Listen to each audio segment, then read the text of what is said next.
Hello, beautiful people. This is GTGamingDen, name pending, but for all intents and purposes, this podcast will be named for now The Lobby. And with me today is the creator of the website. Do you want to be named? You can say your name if you want. I'm going to remain anonymous for now, but it's up to you. Yeah, we're just staying anonymous. Anonymous.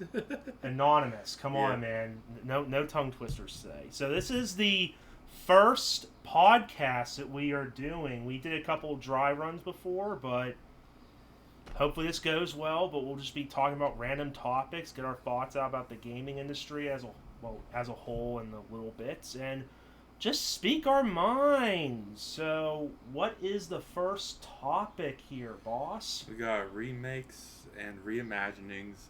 What's the difference? Why the hell do game companies keep using the different terminology? And what game companies are using them completely wrong? Specifically Final Fantasy VII. I have a horrible gripe with that company, with Square Enix over that. Oh, you and me both, and probably a bunch of other people about the Final Fantasy VII remake.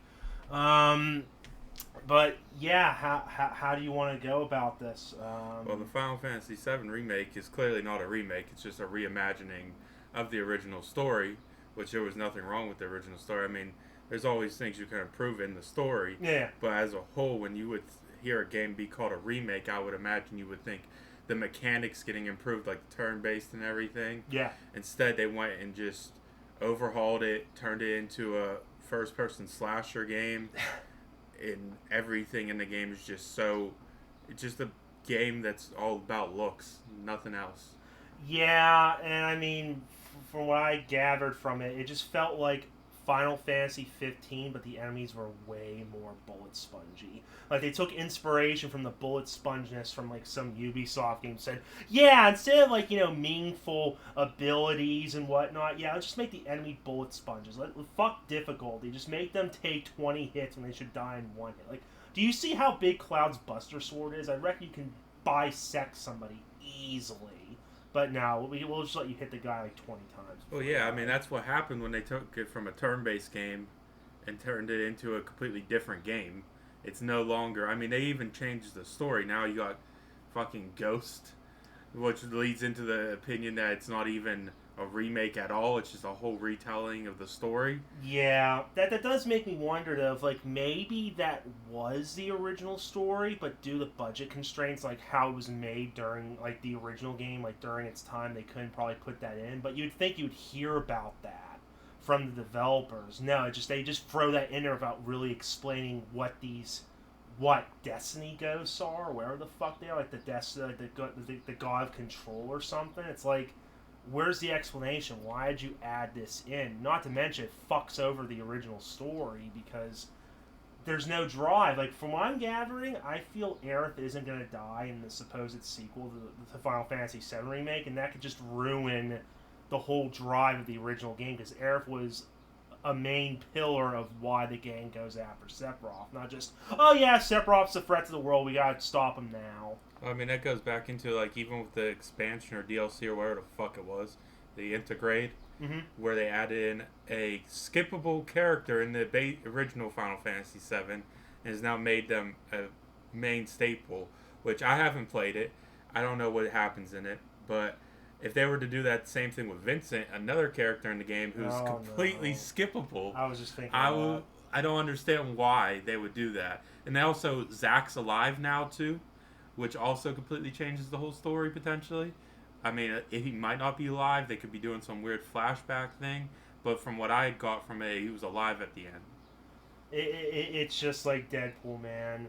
McAvoy or Stewart, there's too many timelines. Like, what is this going to lead up to for the sequel? Like, do you like? I read an article in the past saying that they're not going to deviate that much from the story now in the sequel, but with how they did it in the first one, it sounds like a lot. Like, because of what they did with this remake, they have to change certain points in the story. Like, what do you think is going to change in the sequel? I mean, when you look at all the stuff for it, I mean, how can you not say that they're not going to deviate from the original story?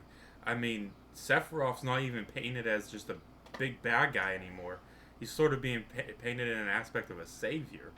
instead of a bad guy. Yeah, I have to save the planet. I'm pulling a fucking Thanos move now, guys. And trying to basically recruit Cloud onto his team instead of just in the original doing it all by himself.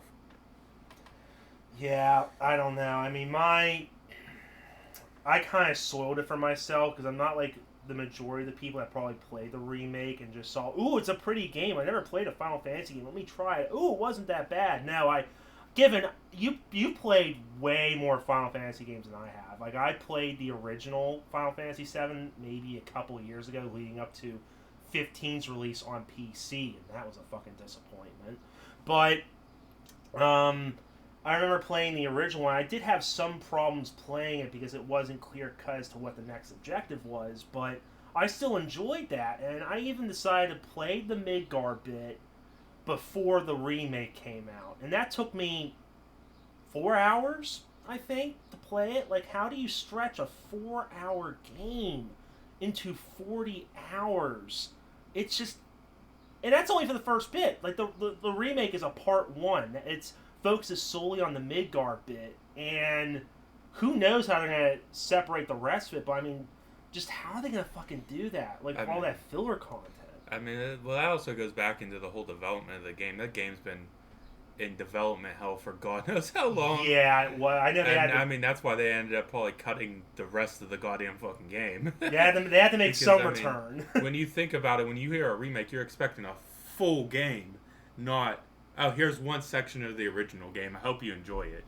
But I guess they're going for that, oh, here's multiple discs like old times, you know? Oh, yeah, but instead, it was $60 for all the discs. So, yeah, it's $60 per disc. So, that means... games back then weren't even $60 at the time. Yeah, they weren't. But that just means, if it's a trilogy, which I have the feeling it could be, if it's a trilogy of Final Fantasy VII games, and that's not including the possibility of them making like other spin-offs to throw into it, connecting all the stories together, for like the main story alone, you could be looking at paying $180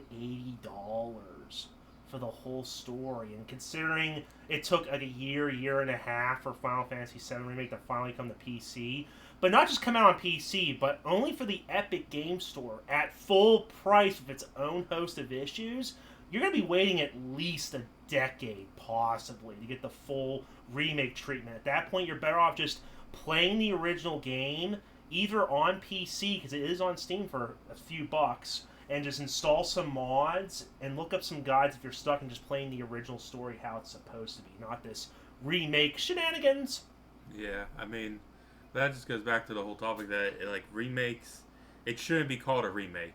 I feel like it would be better if they just renamed it something different. It didn't have to be like Final Fantasy VII Reimagining or whatever. They could just call it Final Fantasy VII Alternate Dimension or some crap. And that would have been more, I feel like, a better response than just remake. Yeah. Because I feel like when people, seriously, when you think of a remake, you're thinking you're getting the whole game back, you know? Yeah. Not here's a slice that looks beautiful but plays like dog shit. Oh, yeah. Yeah, I mean... Yeah, like with what? the bullet sponges. And I mean, I'm sure everybody whoever's fought the house in the game, I can't remember what the hell it was called in the arena. Oh, yeah. I mean, well, that was just... Well, who was the Don? Was it Don Cornello? Yeah, I think it was Don Cornello's arena. Yeah, fighting that house. That was a good half an hour of my life wasted. That was just so fucking bullet spongy. I will confess, like, I normally don't change the difficulty level midway through the game, but once I got to, like, chapter 13 out of 15, once I saw the chainsaw snake in those tunnels, I just said, nope, fuck it. I switched it down to easy mode. I'm glad I did, because I didn't want to be in the same situation where you told me you had to fight Sephiroth on the hardest difficulty level and you used 50 fucking Phoenix Downs, you masochist. Like, yeah, Jesus Christ. I mean, but just even in this remake for Final Fantasy VII, they are reimagining, which it really is not a remake. They took away like a lot of they supposedly made character stories better in that the only character they really improved upon was Jessie out of all of them. And then they took away some of the comedic parts that were in the original game, which I can understand nowadays. They would probably get so much backlash for having Cloud in a bathtub with a bunch of other men. But that would have been hilarious to see on screen. Caught in 4K. Yeah. But I mean, like, moving on to that, I mean, a real remake from my opinion, right, would be something like Spyro and Crash Bandicoot. Those two, the Insane Trilogy and Reignited. Yep. I mean, because compared to Final Fantasy VII, those games pretty much just had a glow up. I mean, it's not like it's just an HD, like a resolution increase or anything. It's straight up like they went through and did all the new models, all the new characters. Yeah. Got the controls pretty much the same. Crash Bandicoot's kind of weird though with the leveling and design because of platforming on some levels. And they also fine-tuned the platforming because they probably looked at that and they saw it was a little bit clunky in the past, so they made sure to, fix it up a little bit, polish it up so it'd be a lot easier to do for, like, modern-day consoles and whatnot. Yeah, I mean, but, like, those games are really considered a remake compared to... And it's not, like I said, it's just an HD upgrade, because you could have bought the HD upgrade for PS3, the trilogies for those games, I'm pretty sure. I know the Spyro trilogy, because I had that. I also had, like, the Ratchet and Clank, and Jack and Dexter, and Sly Cooper, all those HD resolution increases for the PS3. But those weren't remakes, those were just resolution increases. Yeah. And then you got... But moving on from those games, you got games like Pokemon. Let's talk about Pokemon. What is Pokemon? Is it just a remake with a new color and a new cast of characters? I mean, it's just... It's the story... It's a remake and a reimagining of how the story goes. But it's almost the same story with a new copy-cut paste characters and stuff. You just had to bring this up. Okay, a disclaimer, I'm new to the Pokemon universe. I've only been in it for about 6 months. Unfortunately, my first outing was the mobile sensation that is Pokemon Go, but we'll save that for a different time, because that in itself could be an hour-long rant with all of its bullshit. But I only played a couple of the games. I think the game that I made the most progress on was Arceus, but even then I didn't make that much progress on. And I did play a little bit of Sword and Shield. But it does seem that, in terms of like remakes or reimagining, that shouldn't apply to the Pokemon games. I think a different reword should be used. I think that because it's not like you can say they're sequels, but I mean I feel like whenever you say something's a sequel, they're like. The story continues. Yeah, there's connections, yeah. And there's minor things that, people who've played all the games will see. Like, reappearing characters and stuff. But, I mean, that also just makes it so it's like the storyline and timeline of that whole game series is just all over the place. Well, I think for Pokemon, the different rewords you should use instead of remake and reimagining is... Either... I mean, they never call it a remake or reimagining. I'll give them credit for that. But I just wanted to bring up that game because every game just seems... I mean, it's a big issue, I think, in the community. Except for, like, the recent remakes, like Let's Go and the brilliant and shining ones. Those are, like, actual remakes. God, dude, no. Don't bring up those. And like, if you want to talk about a remake, let's talk about Heart Gold and Soul Silver, where it actually expanded drastically on the base games. Yeah. Were really good. I feel like everybody, like, it's in their top 5 Pokemon games, I could probably say. Probably up there with Black and White and Black and White 2. I think those games are also very liked because the story is pretty different and you actually see, like, more activity in the actual overworld and stuff. But then we proceeded to go on to, the Kalos region, which was garbage. Oh, here we go. I'm getting a history lesson here, guys. Why in those games do they... I'll give them that they add in new features. They've been consecutively... Every game they seem to add in a new feature. Yep. But one of the biggest features that everyone seems to enjoy and like was the Mega Evolutions. They did it for one generation. Had it into the remakes of... What was it? The Omega Ruby and Alpha... It was Alpha Sapphire or something? I don't know. You're the expert here. One of the remakes with Groudon and Kyogre. They had Mega and even gave the legendaries primal forms, but then proceeded to just scrap the whole idea. And they added in one Mega Evolution, I think, into Pokemon Let's Go Eevee and Pikachu with the Mega Pidgeot. Yeah, I think some of those starters do have Megas, including... fucking Mewtwo, but I didn't play that much. I only played Mewtwo was one of the original Mega Evolutions. But I mean, whenever you look at it, I'm like, it seemed like that was such a good idea, and they could have just progressively over the next couple games just kept adding in new, like adding a dozen or 2 dozen new Mega Evolutions every game. But they proceeded to just scrap it and go to what was right after it. Was it Gigantamax? I think it was Gigantamaxing right after. Yeah, Gigantamax. No, it was Z moves. Z moves was what came next, which was in the Alola games. Ooh, explain that one. Well, you basically just do a fancy pose, and then your Pokemon goes and does a super attack. And I mean, I've seen some. Yeah, it's a JoJo's pose, but hey! Don't no. Let's not compare those, okay? As much as the fan art looks nice, but I mean, you look at those games, and it's just like, okay, we got rid of Mega Evolutions. I don't think there was Mega Evolutions in those games. I did not play them. But then you proceed right after that into Gigantamaxing, which you had unique Gigantamax forms, which if you would expect that in those games, because it was the first Pokemon games to add in DLC. Okay, that's fine. I'd make sense, I would think, for Pokemon games that have DLC. But why the fuck would you put the starters Gigantamax forms behind a paywall? Because they're not accessible unless you buy the DLC. To my experience, I mean, I might have missed it somewhere, but I believe that they're behind the paywall. Wait for the starter. So, like, say you do a raid, and they give you the option to Dynamax, and that's locked behind the DLC.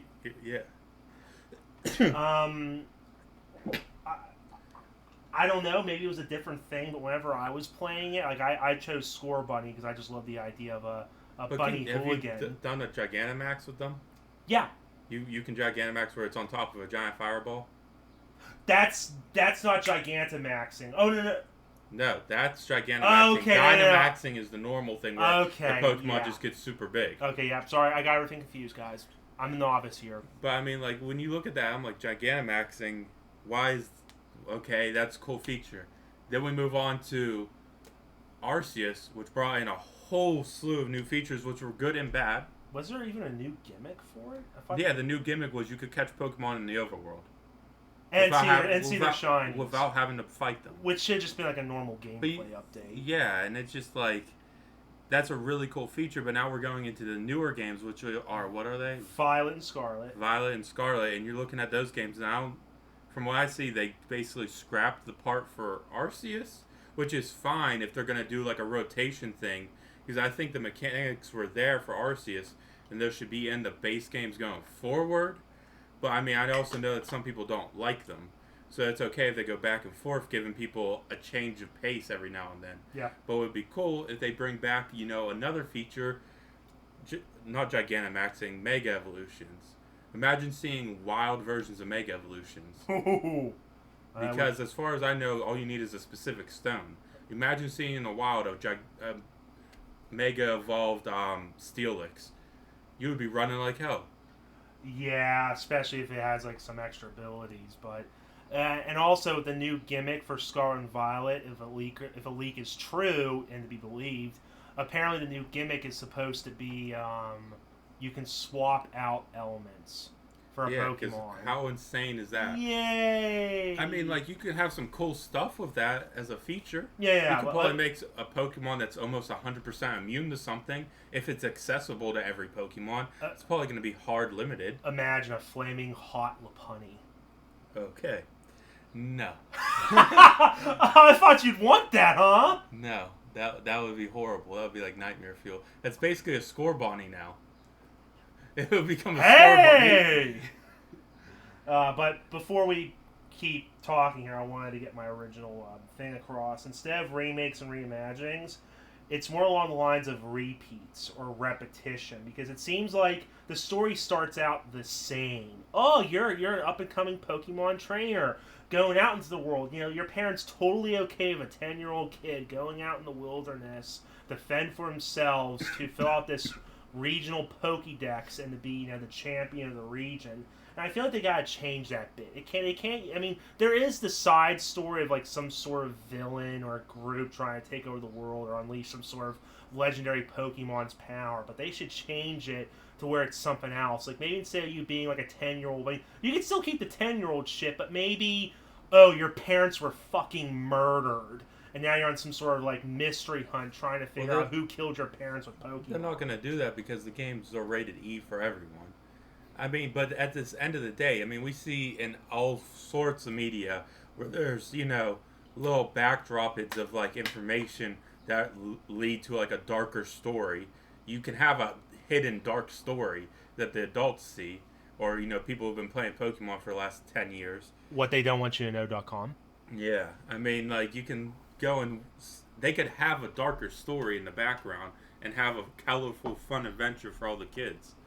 They just need something more mature. I mean, look at something like Persona, one of the best RPG games in my opinion. Given I only have experience with like the majority of Persona 3 and the whole Persona 5 thing, minus Royal, sadly, that's about a bunch of teenagers, like 15, 16-year-old teenagers and like a sprinkle of adults.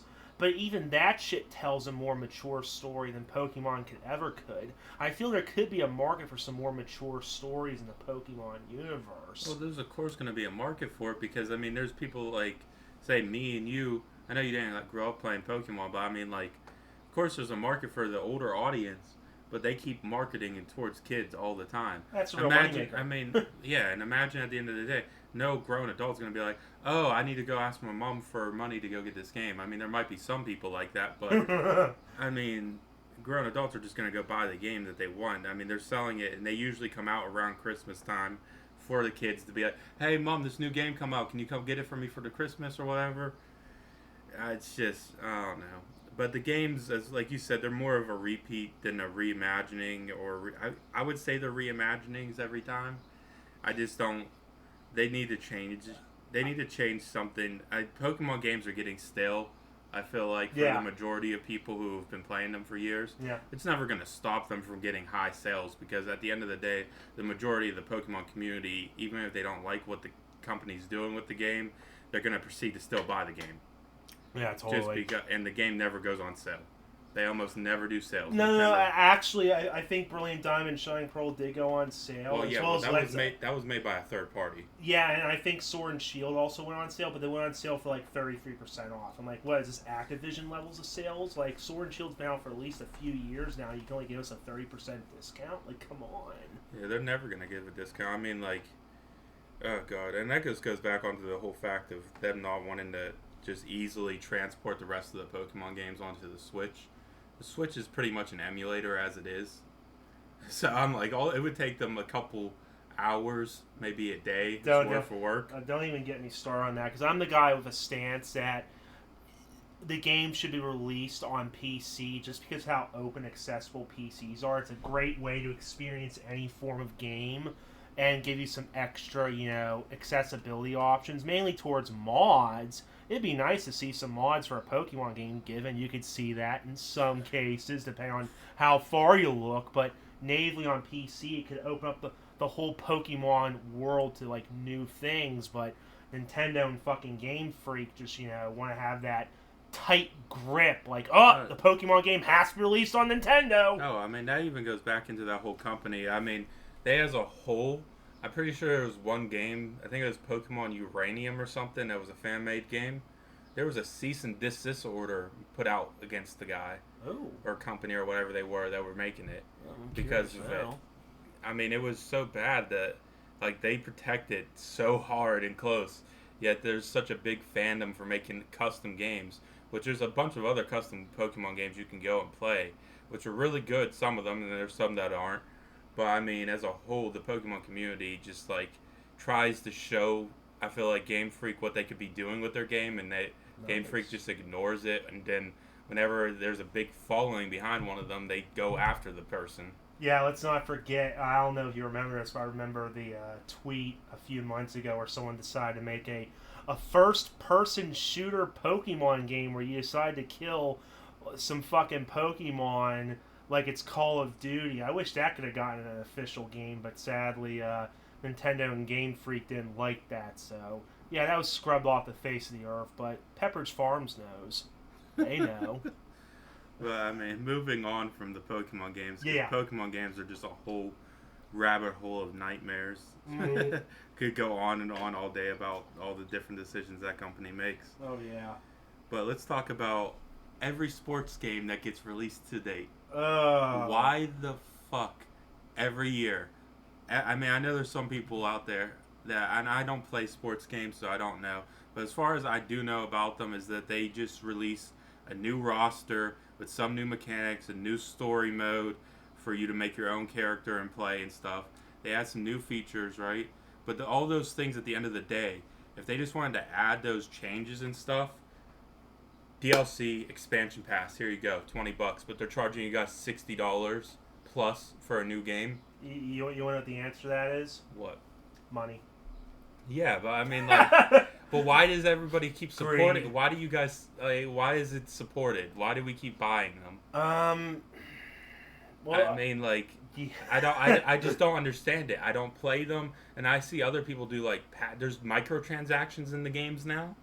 No, dude, there's been microtransactions in sport games for years. What rock have you been living under? Even I don't play sports games. I know about that. Just look at any EA sports game. It's the same thing. If you look at the past few where people have really been getting upset, including reviewers, surprisingly, it's the same game. Like, if I remember correctly, there was a Switch version of FIFA 2020, and they basically released the 2020. Like, what happened was, it was FIFA 2021, right? They said, okay, we're releasing FIFA 2021 on Switch. But you know what the sad thing was? It was basically a rehash of FIFA 2020. That's all they did. They just basically released 2020 and they changed the logo to 2021. If I'm right, even the banners in the game still said FIFA 2020. Like, on the bleachers and the banners and all that shit. So they basically just sold you a year-old game for $60 fucking on a Nintendo Switch because they couldn't even be bothered to update it. But that's what I'm talking about, is why is everybody still throwing money at this company? Especially EA. EA needs to be kicked in the fucking dick and thrown under a bridge. I don't know what the fuck they're doing. Well, if you support EA, I'm sorry, but you need to change what the fuck you're doing, because they just release dog shit and continue to release dog shit every year. 95% of their games are just, like he said, just cover-ups of the old game. They're basically expansion packs or DLCs. But they're called with a new name and stuff. It's not even a remake or a reimagining. It is a game that gets an expansion, and they just lie to you. And the worst thing is that, like, what some people brought up is that it's not just the fact that they're selling you the same game for $60, but they sell you the same game for $60, and you have no way of carrying over your progress. So let's just say, you know, you have like a gambling problem or you love the game a lot. What happens is, excuse me, you spend like $100 on these packs as you see whoever, like your favorite athlete in the game, like, ooh, I want that guy, he has high stats, and you spend $100 on these loot boxes trying to get him, and the next game rolls around promising, you know, new advancements in the animation technology or better graphics. Pay me $60. But they don't even advance that much every year. I mean, they advance a drastic amount, I'll say that. I mean, you got engines like the Unreal Engine, like that's huge. Yeah. Advancements in, you know, graphical design, like graphics and stuff. But I mean, like, for the most part, when I look at like 2020 versus 2021 NBA, I'm like, the games look exactly the fucking same. Well, with yeah, shittier mechanics, because it's just the reskin of the same thing, right? With they're just adding the code, like programming code and stuff on top of each other, and it's causing weird ass bugs. I've seen so many clips with like characters' arms stretching out through the whole fucking planet. Yeah, don't remind me. But the thing is that, you know, they do all that, but the worst thing is that you don't get to carry over your progress. So any money you spent in the last game, it doesn't carry over. So they're making you spend another $100, $200, $1,000. There's no fucking limit on these packs. That's why they keep releasing every year, to not only make you spend $60 on the game again, but to also spend an additional hundreds, if not thousands of dollars. That's why they're a $1 billion company, so they make all their money from live service games. If I'm right, there was an article that was released saying that they get like 2/3 of their profits from live service games alone. You can bet your ass it's from FIFA. I mean, as simple as it is, I mean, most games nowadays, I mean, God, you could look at the gaming market on mobile. Oh, God. But that market makes way more money because of all the microtransactions in it. And microtransactions produce so much money from these companies, but then the companies don't do anything to actually increase the gameplay or anything for the players. But we continue to still buy all these things. It's because it's a lot more accessible. Like they say, free to play, and they dangle it in front of you. Like yeah, there's the whole idea. It's psychological manipulation. They try and lure it with you, with these fear of missing out and all that. But shit. It's not even like they're free to play. They're charging you $60, and dear God, if you got a new gen console, $70. I mean, it's just horrible. Like, how can you charge somebody $70 and then put a paywall of a shit ton of microtransactions right behind it? DLCs for paywalls, some of them are good and some of them are bad. I mean, like, for example, like the Witcher 3's expansions, those DLCs were all really good for the most part. They added in huge things. They were worth the price tag. But I mean, like, things like microtransactions as a whole is just, it's killing people. And it's become an issue with gambling. It's horrible. Which does remind me, speaking of expansions, what's the status update on that Cyberpunk 2077 expansion? That game's never getting fixed. I told you, it will be complete and fixed at the year 2077. That's when that game will be good. If that game ever gets a sequel, I'm shocked that CD Projekt Red isn't dead. They're praying to God that Witcher 4 is going to save them. Yeah. Which it's not going to happen because they fired the whole Witcher 3 team. Yeah. That's true. I mean, it's just horrible. But moving on from the sports games, because those are just a nightmare. I don't even know why. I mean, they're fun to play. I've played them. But, I mean, at the end of the day, they're just stealing money from people. Manipulation, greed, like your gold digger wife, basically. And moving on to one other game. This is the most recent game because I've played it. The Ratchet and Clank 2016 game, right? They called it, everyone in the game at the studio called it a reimagining, but they also called it a spin-off of a movie. So, if any of you have played the game has literal whole chunks of the story missing that are inside the movie, and vice versa for the movie. So if you do not play the game at the exact same time you are watching the movie and pausing the movie and pausing the game to get those fill-ins right, you could literally be playing through the game and have no idea what the hell's going on. Not to mention that the game, as a reimagining, is fucking awful. They just took the whole character and just threw him in a fucking blender and got out with the new goody two-shoes. Like, I want to be a hero. I want to save the day. I want to be best friends with everyone. That's what you get with the new game compared to, the long backs from the original game that proceeds to just go around and kill everything and want to kill everyone. Yeah, that guy sounds a lot better than the previous one. The previous one sounds like a fucking pussy. Well, yeah, I mean, they literally took a character who in his original game was rated T, right? And I know that the game as a series became, I think, E10+, right? But even its most recent rendition in Rift Apart, which was really good. I mean, it was basically back to, like, the base games and stuff. It's expanding on the story of, the PS3 trilogy and stuff. All I'm going to say about the Rift Apart is Rivet is... She's riveting. You really just wanted to get that joke in there. Oh, yeah, I did. I did. Okay. I had to. But, I mean, like, that's another thing with these remakes and reimaginings. And, I mean, you can even talk about, what was it, Final Fantasy 15? Like, why are companies over here doing this where you can't get the whole story of the game unless you go and get the movie, too? And like I'm saying, it's like, it's stupid. You can't enjoy one. Like, I played through the whole Ratchet and Clank game. Didn't know. I played through the whole game of Final Fantasy 15 in one day.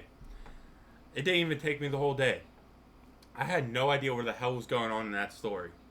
Because I was so lost. I remember I was at one point, and then I skipped it. I was pretty much at the final boss. I was like, what the fuck just happened? Yeah, I don't know the whole history behind that, because I basically bought the game, the complete game on PC after I heard that it was going to get mod support, and that was the only thing that was making me interested in Final Fantasy 15, because I saw, like, some of the videos they had about the modding tools. You could add in, like, new areas and mini games. It felt really expansive. Then, Square Enix cut that shit short. Thanks a lot, Square assholes. And they cut that short. Just, oh yeah, you can add in new costumes and outfits, which is okay, cool. But in terms of the story, I did prep myself because I did hear about that bullshit of the whole story. And again, my answer is the same that I said with fucking EA. It's all about money. They were probably trying to make money off of selling story in different forms of media. What do you think? This is how bad the community has gotten as a whole. Is I remember when this game came out, Octopath Traveler, right? Square Enix was praising themselves, saying it is a completed game. When it comes out, there will be no DLC or anything, right? Mm-hmm. And the whole story is right there and achievable right there at the beginning. You do not have to pay for anything else, right? They were patting themselves on the back for that one because of how bad they've been with other games with DLC and stuff, right? But that game, if you play through it, yeah, the whole story is right there. You got 8 different whole stories you could play through, right? But I mean, even still, DLC for that game wouldn't have been bad. They could have added in more story, but they decided not to because they wanted to pat themselves on the back. Why is it that now game companies are patting themselves on the back for giving you a complete story, which that is to be expected when you buy the goddamn game? It's to make them sound like they're doing you a favor when, you know, like some articles. I think there was an article for Gotham Knights, the new Batman game that doesn't even have fucking Batman in it. But they were basically patting themselves on the back, saying, "Oh yeah, it's a single-player game with no microtransactions," in the hopes that, you know, some people will be relieved, like, "Oh God, thank Christ, it's not an online service. Oh, thank God, there's no money-grubbing microtransactions to try and get on your good side and make you think it's going to be a good game." But why is that the new standard for gaming? It helps sell them easier because of the debacle of the Battlefront 2 bullshit that EA kicked off with the whole pay-to-win loot boxes. That's why. Oh, man. But moving on to a new topic, right? Games that have way too many sequels or just need an ending or just left ambiguous so that the company can always fall back onto them. What do you think about that? Like, what games do you think that deserve an ending? Which games have way too many sequels? What do you think? Yeah, there's a lot of games like that. I can't even count on my fingers, but I think there's 2 games that I think deserve that mention. That would be Call of Duty and Assassin's Creed, because Assassin's Creed, in my opinion, well, first Call of Duty, there hasn't been a good Call of Duty game since the Black Ops series, like a decade or so ago. Like, those were some good games, as well as Modern Warfare. But after that, everything's just been downhill. And Assassin's Creed, I have a little bit more experience with. There hasn't been a good Assassin's Creed game, in my opinion, since Black Flag, because the reason why that game was successful, they basically ditched the assassin story in favor of a pure pirate fantasy, and that saved its fucking ass. And yeah, I feel like there should be an ending to Assassin's Creed, especially with how they treated the recent games, the Lila trilogy, I believe, Origins, Odyssey, and Valhalla, with the whole RPG and choose your own adventure shit. It goes against, my opinion, what Assassin's Creed is, and it's based around the Animus, revisiting history for the genetic memories of your ancestor. And I feel with them, like, letting you have an open-ended thing with how to progress the story and how it can go one way or another, it goes against what the Animus is. It's supposed to accurately represent what happened in history, and they use a stupid gimmick of, oh yeah, because it's going so far back, some of the history can be muddled, so they use that as a way to well, I mean, like, to change the story, but it goes against the core pillars of Assassin's Creed. But I mean, like, they could keep making. I feel like they could keep making Assassin's Creed games, right? Yeah. But I mean, there's a story right outside of all the flashbacks and stuff. What about the modern day setting? What's going on with that? Because, like, in every game, you go into the Animus to get all these memories and stuff, right? And there's a story happening in modern day, right? But where is that story? Are we ever going to get an ending to that story? We technically did, actually, as far as I'm concerned. Like, they were prepping the main antagonist to be Juno, I think, one of the old first civilization, Isu. Yeah, they came up with a name for the first civilization, Isu. That's a great fucking name. But basically, they were prepping her to be the antagonist. But you want to know what happened to her? What?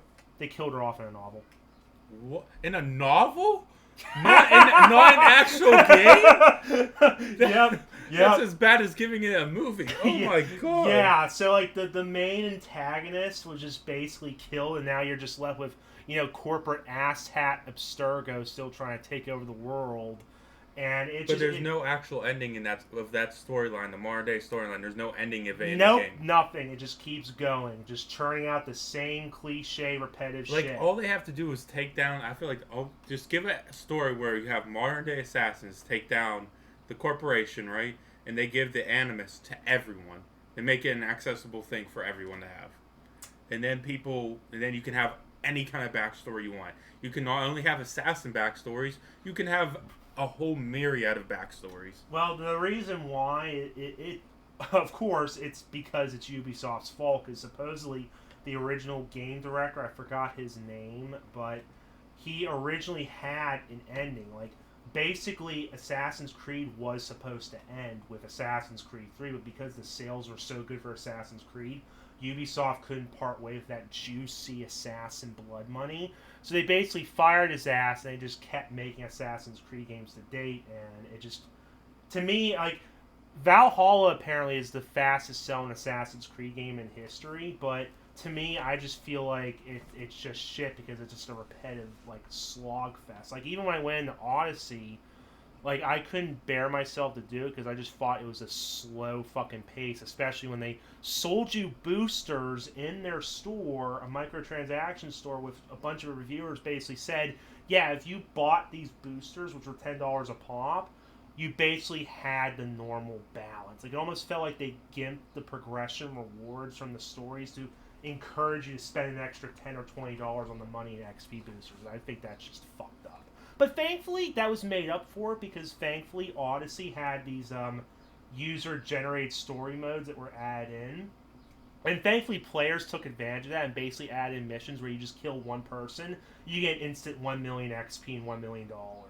And Ubisoft really did not take that well, because they basically tried to exterminate all of those, because it was fucking up with the revenue source. But if I'm right to this day, those are still up, which I hope they are, because one day I probably would go back to Odyssey to actually play it.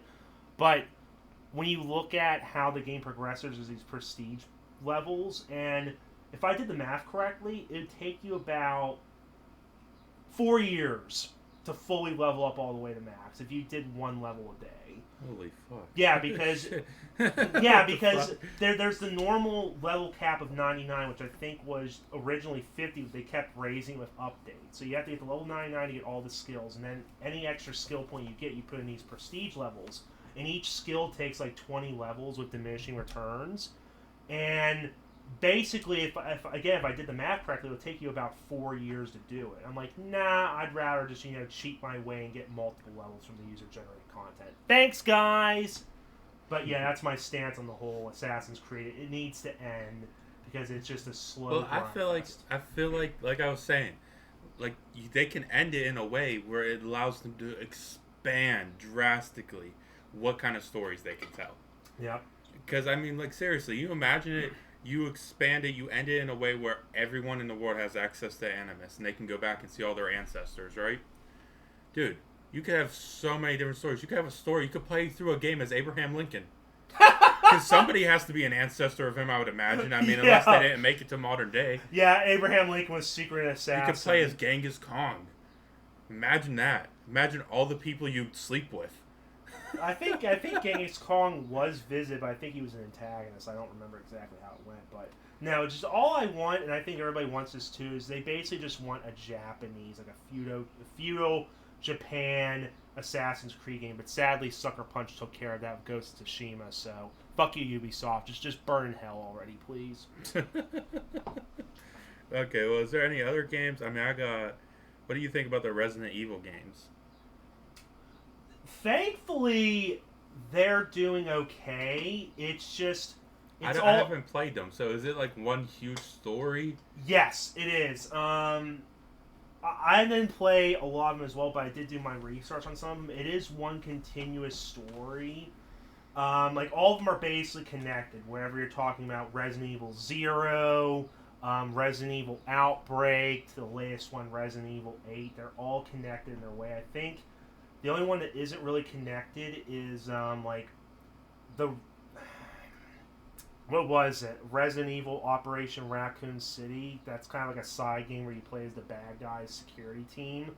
But even then, it still has some loose connections. But the problem, it's not the games. The games are doing good. Resident Evil 8 was fucking awesome. To me, it was kind of like a homage to Resident Evil 4. Isn't that the one with the vampire girl? Or is that a different one? Big T vampire mommy lady? Yeah, yes. that one that everyone was going saying over and yes. She was barely in the game. Let's not talk about that.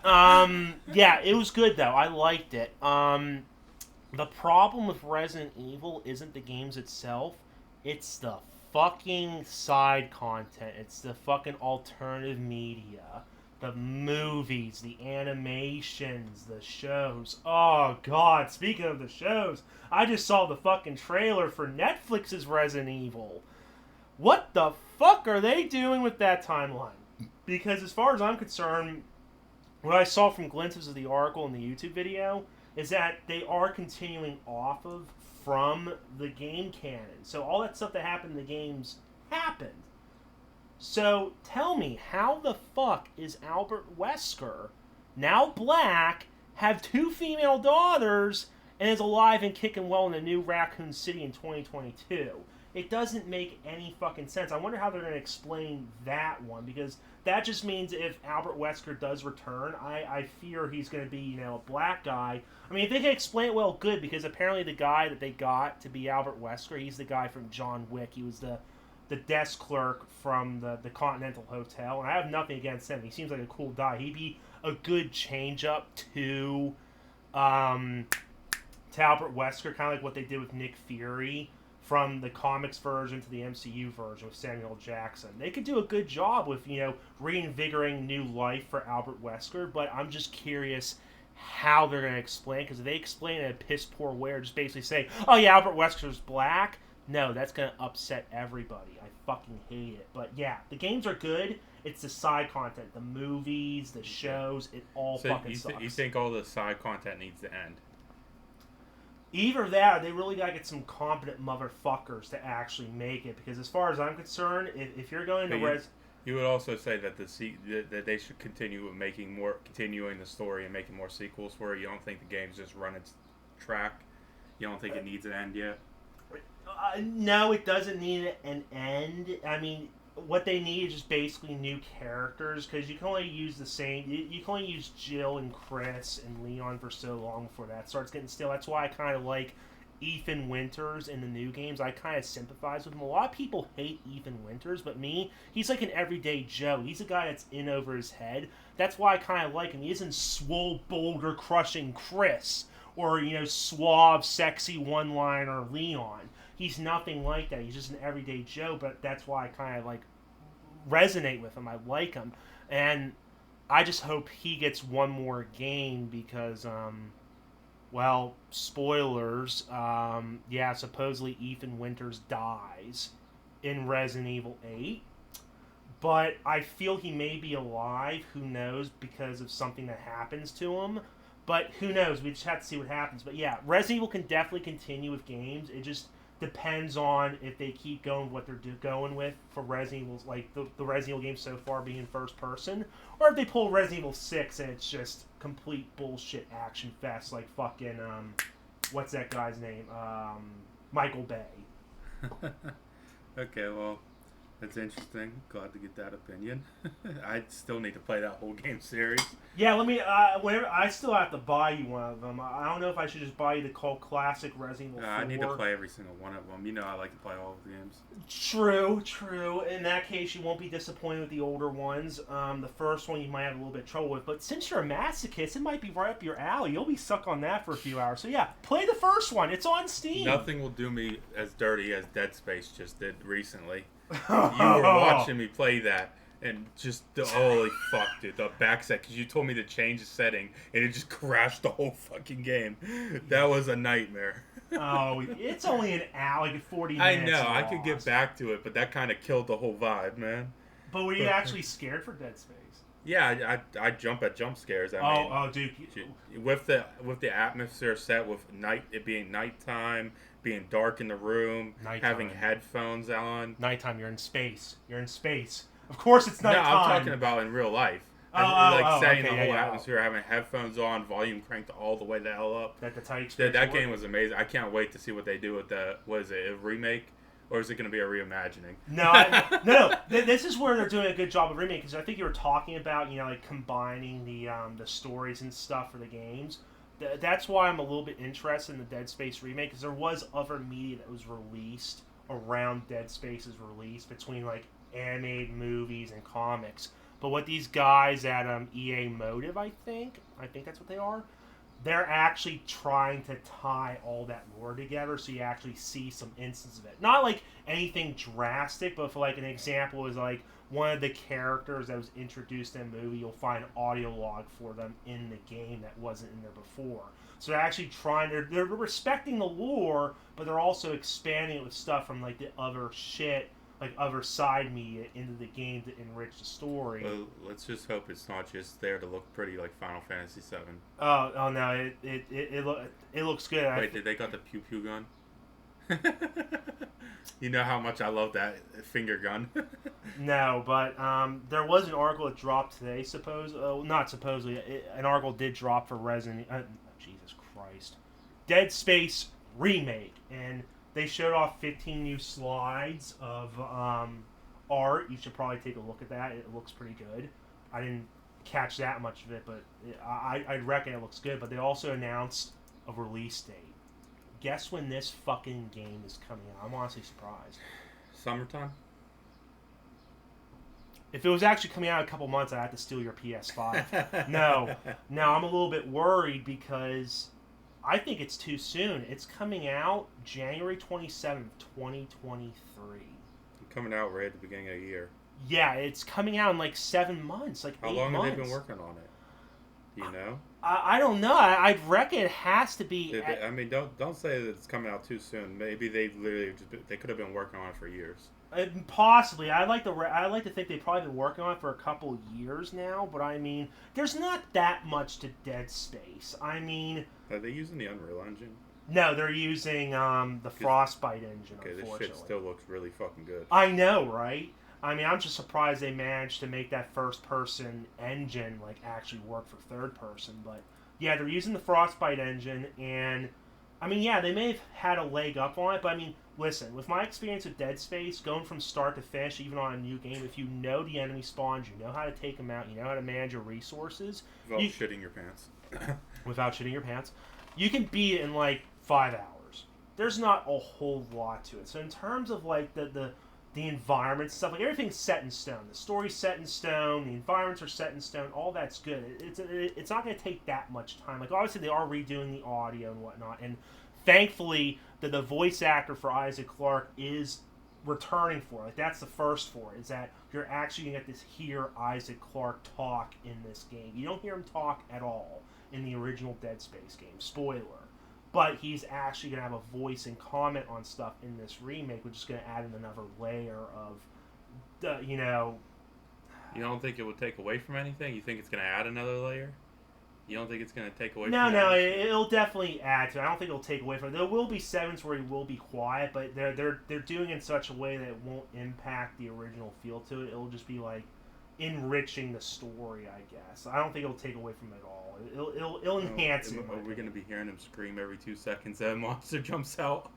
Possibly. Like, if you haven't seen some of the developer things. Like, if I'm right, there's this new system called Alive where Isaac will dynamically, react to a situation. Like, just say, let's role play a little bit.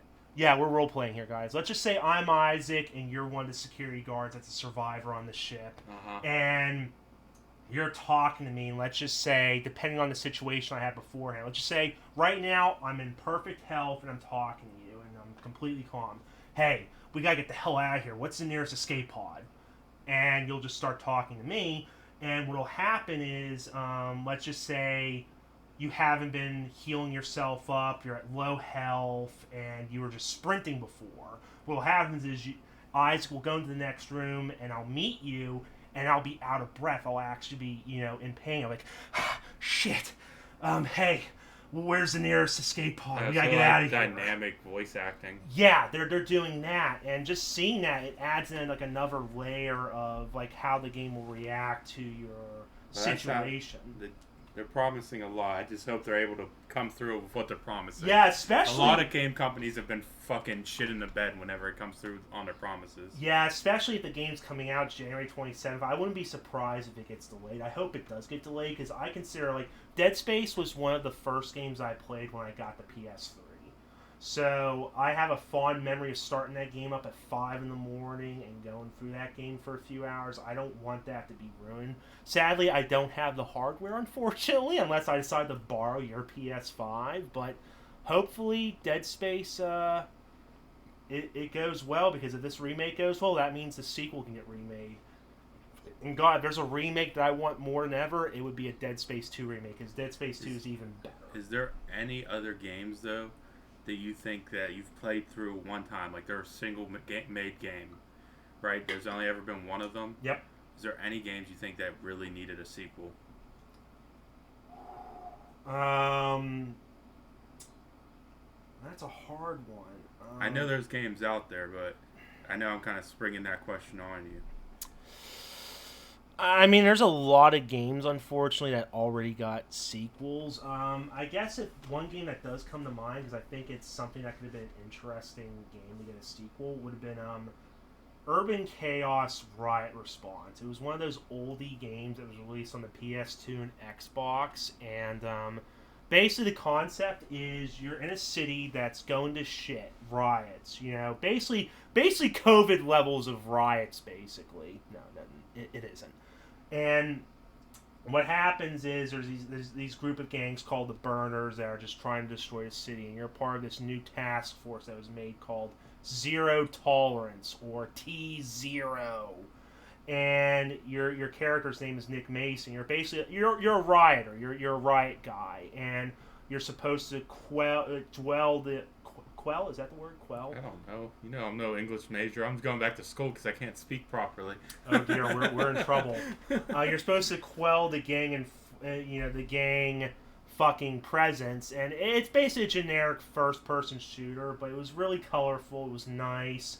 It was split up in like 20 or 25 missions, side missions as well, based on like what collectibles or shit you did. You brought in gang leaders, and as you progress through the game, depending on your performance, how many people you take out the taser, how many headshots you perform, etc., you get these medals where you get improvements to your gear, like increased clip capacities, damages, new weapons, etc., And it was just, it was a good romp. It was a good 10, 15-hour romp of, being the hero, taking out baddies, and saving the day. Well, you say that you think it deserves a sequel, right? Yeah. So there was clearly a story in it? Yeah, there was a story. There was an actual story. So the story was good enough, and it ended in a way that you feel like it should have got a sequel? Yeah, if not by continuing the main character, but they could have definitely done like a different city, different gangs, different situations. Like the whole idea was good because one of the unique mechanics was you had a riot shield, and it was basically your shield against all projectiles, and it was an unbreakable shield, but it improved that sense that you're like a riot gear guy that was supposed to stop this menacing force around the city, and it could have been expanded upon in many ways in a sequel. I feel like it's one of those lost gems that could have been great if it would have gotten a sequel, but unfortunately it didn't because it just died with those 5th generation console. Well, I mean, yeah. I don't know. I'd never even heard of the game. I mean, oh, it's good. There's many games out there I feel like that deserve sequels that will never see the light of day. Because a lot of I can't name them off the top of my head. But I mean, there's just so many, because a lot of them are developed by small indie studios, right? And then proceed to get bought out, or they sell the IP to big studios. Yeah. And this IP never gets touched again. Oh, that's another game, because I totally forgot, because it's been in the news quite a bit, and I feel it definitely deserves a fucking sequel. Bully from Rockstar. Yeah, guys, what the fuck you doing over there? Wait, wasn't there another game that they made? Wasn't it Manhunt, the super violent game? That technically did get a sequel. That got a sequel? Yeah, I got Manhunt 2. Oh wow, okay, I never. Yeah, it was just as brutal as the first one. Oh, okay. Where did that get released again? Nowhere. Yeah, because it got the adults only rating. But no, Bully, that definitely needed a sequel. But unfortunately, that was just a test bed for various gameplay mechanics that unfortunately got ported over to other games. Like an article I read, like, for example, there was a game called Max Payne that's getting a remake. Ooh, I hope that's not reimagining. And cars can now fly in that game. I guarantee it. Microtransaction, you can buy a flying car. Shut the fuck up. No, Max Payne 3, one of the gimmicks with that game was it had realistic glass breaking simulation. It wasn't that advanced. But, I mean, basically, depending where you shoot, there'll be a bullet hole. What year did it come out? Late 2000s, early 2010s. It was like 2009. It was probably very advanced for the time. Yeah, it was. But no, like basically that system, that was actually supposed to appear a few years earlier in a Bully sequel, but it just never saw the light of day because from what happened was they were basically taking people off of like the Bully development team and putting them towards like Red Dead Redemption and fucking Max Payne, all these other games, and eventually... Yeah, GTA, and eventually this Bully just got canned, and there's rumblings that it's supposed to be revived, but I'm not holding my breath on it. Revised was when they released GTA 6, and GTA 6 will bomb, and then they'll go back to Bully. Dude, they'll sell the IP before they ever do anything. No, I'm honestly surprised they're actually letting fucking Remedy remake Max Payne 1 and 2, because that's a game that I sadly feel doesn't need a remake, it just needs a remaster, because that's a game that is just perfect the way it is. You never played Max Payne, I'd recommend playing because it just captures the noir feel so fucking well. The fact that they're remaking, I'm actually scared for that. I don't want them to remake that. But no, I mean, I'm surprised Rockstar's doing that, but they wouldn't sell the shit. They're gonna they're lock and key that shit. They're not gonna sell it off. Oh, if they go downhill, they will. I mean, they're not going downhill anytime soon. It's just like Pokemon. Well, no, okay. Well, it's always gonna make let's money. talk about Pokemon real quick. What about I know we're talking about sequels and games that need endings and stuff, right? And I thought about this recently. I was like, what are the chances that we get a Pokemon Go 2? You think that'll ever come? You know, with improved mechanics. I mean, they've taken enough AR scanning over the whole world. They sell people's data everywhere. I know that. I mean, like, come on. I mean, give us like something like they add in stuff so slowly. I mean, there's going to be at this rate, Pokemon Go is never going to catch up. I don't understand why. First off, I don't know if Niantic is owned by is it owned by Game Freak? No, there isn't. They're just basically using the IP. Yeah, I don't. I mean, and they're just doing Pokemon Go. I feel like it's got so much weird stuff. I feel like the game as a whole. Which does remind me. I feel like the game as a whole should get an overhaul with a Pokemon Go 2, just like they're doing with Overwatch.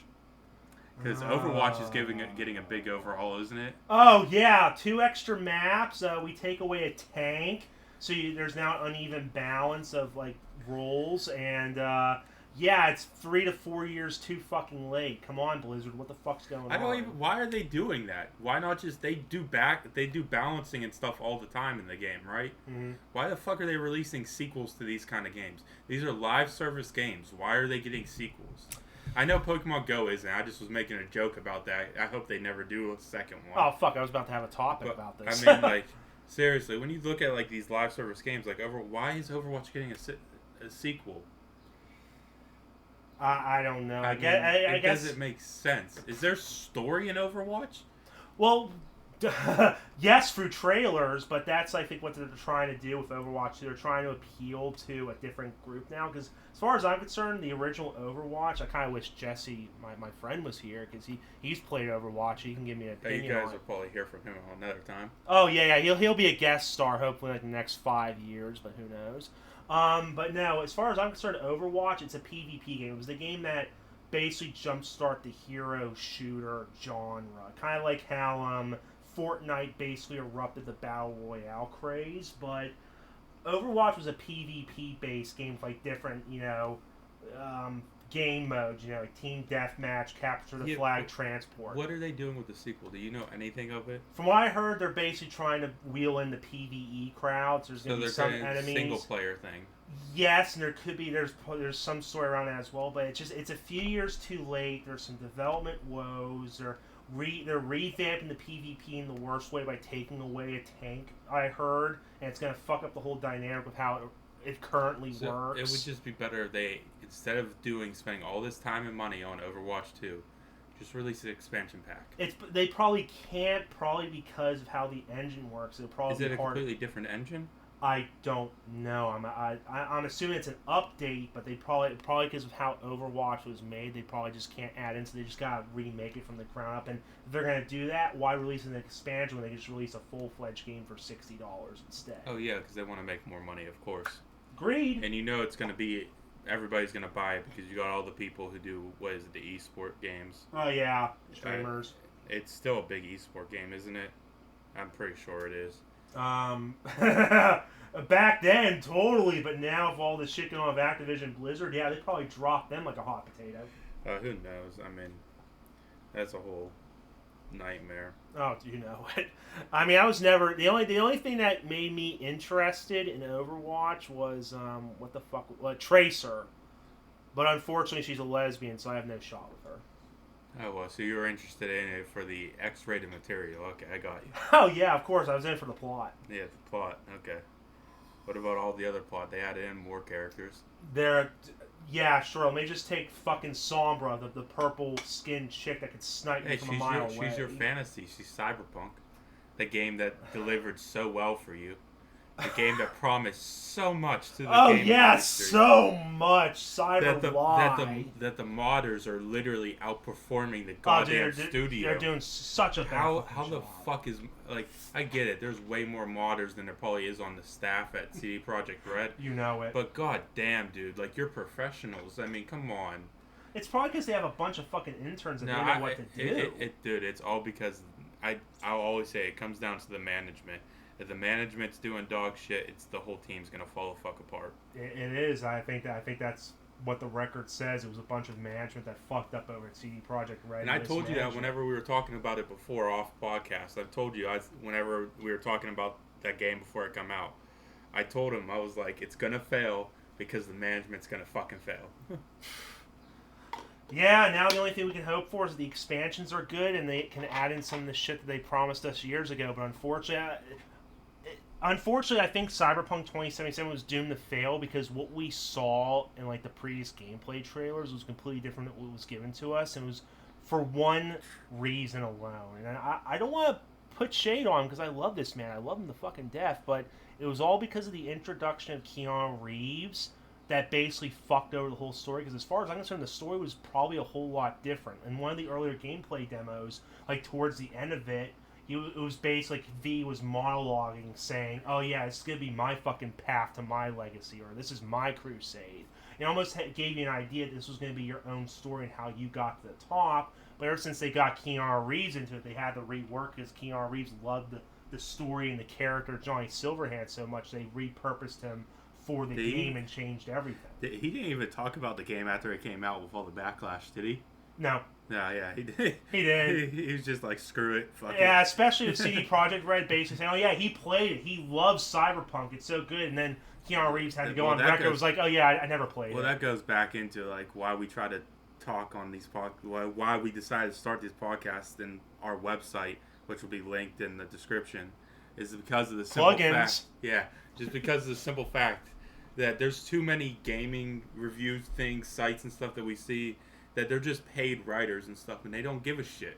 And they give these games like 9 out of 10 and all that. How many games have you been told is a 9 out of 10? Yeah, let me look at Cyberpunk. And it's just so fucking bad. Well, let me see the yeah, the initial readings for Cyberpunk were amazing, weren't they? And they were all before the game actually released. Right now, it has a 71% off of Google users liking it. Oh yeah. IGN. You give me a fucking chuckle. What did they say? Oh, they gave it a 9 out of 10. Yeah, fuck that. No, we're not gonna do the fake shit. If you look at the articles that we do have written, right, there's some critiques, and there's only I think like 2 game reviews on there, and they're not modern day stuff, not necessarily either of them, but like we try to be as harsh and real about the grading scale on these games. Like, there's games that are just so bad that do not deserve the rating they're getting. Rolling back to one of our earlier topics, your Final Fantasy VII remake for IGN, they gave it an 8 out of 10. They gave that an 8 out of 10. An 8 out of 10? They gave it an 8 out of 10. 8 out of 10? Yeah, uh-huh. Yeah, fuck that. Like, this is clearly paid writers that are just clearly not giving a fuck, not reviewing the game for what it actually offers. Yeah, even though I'm a little bit of a cynic here, I kind of look at stuff in the worst ways possible. I don't feel this website's gonna. I mean, it'll probably go far. It's not gonna be that rewarding early on, but I hope.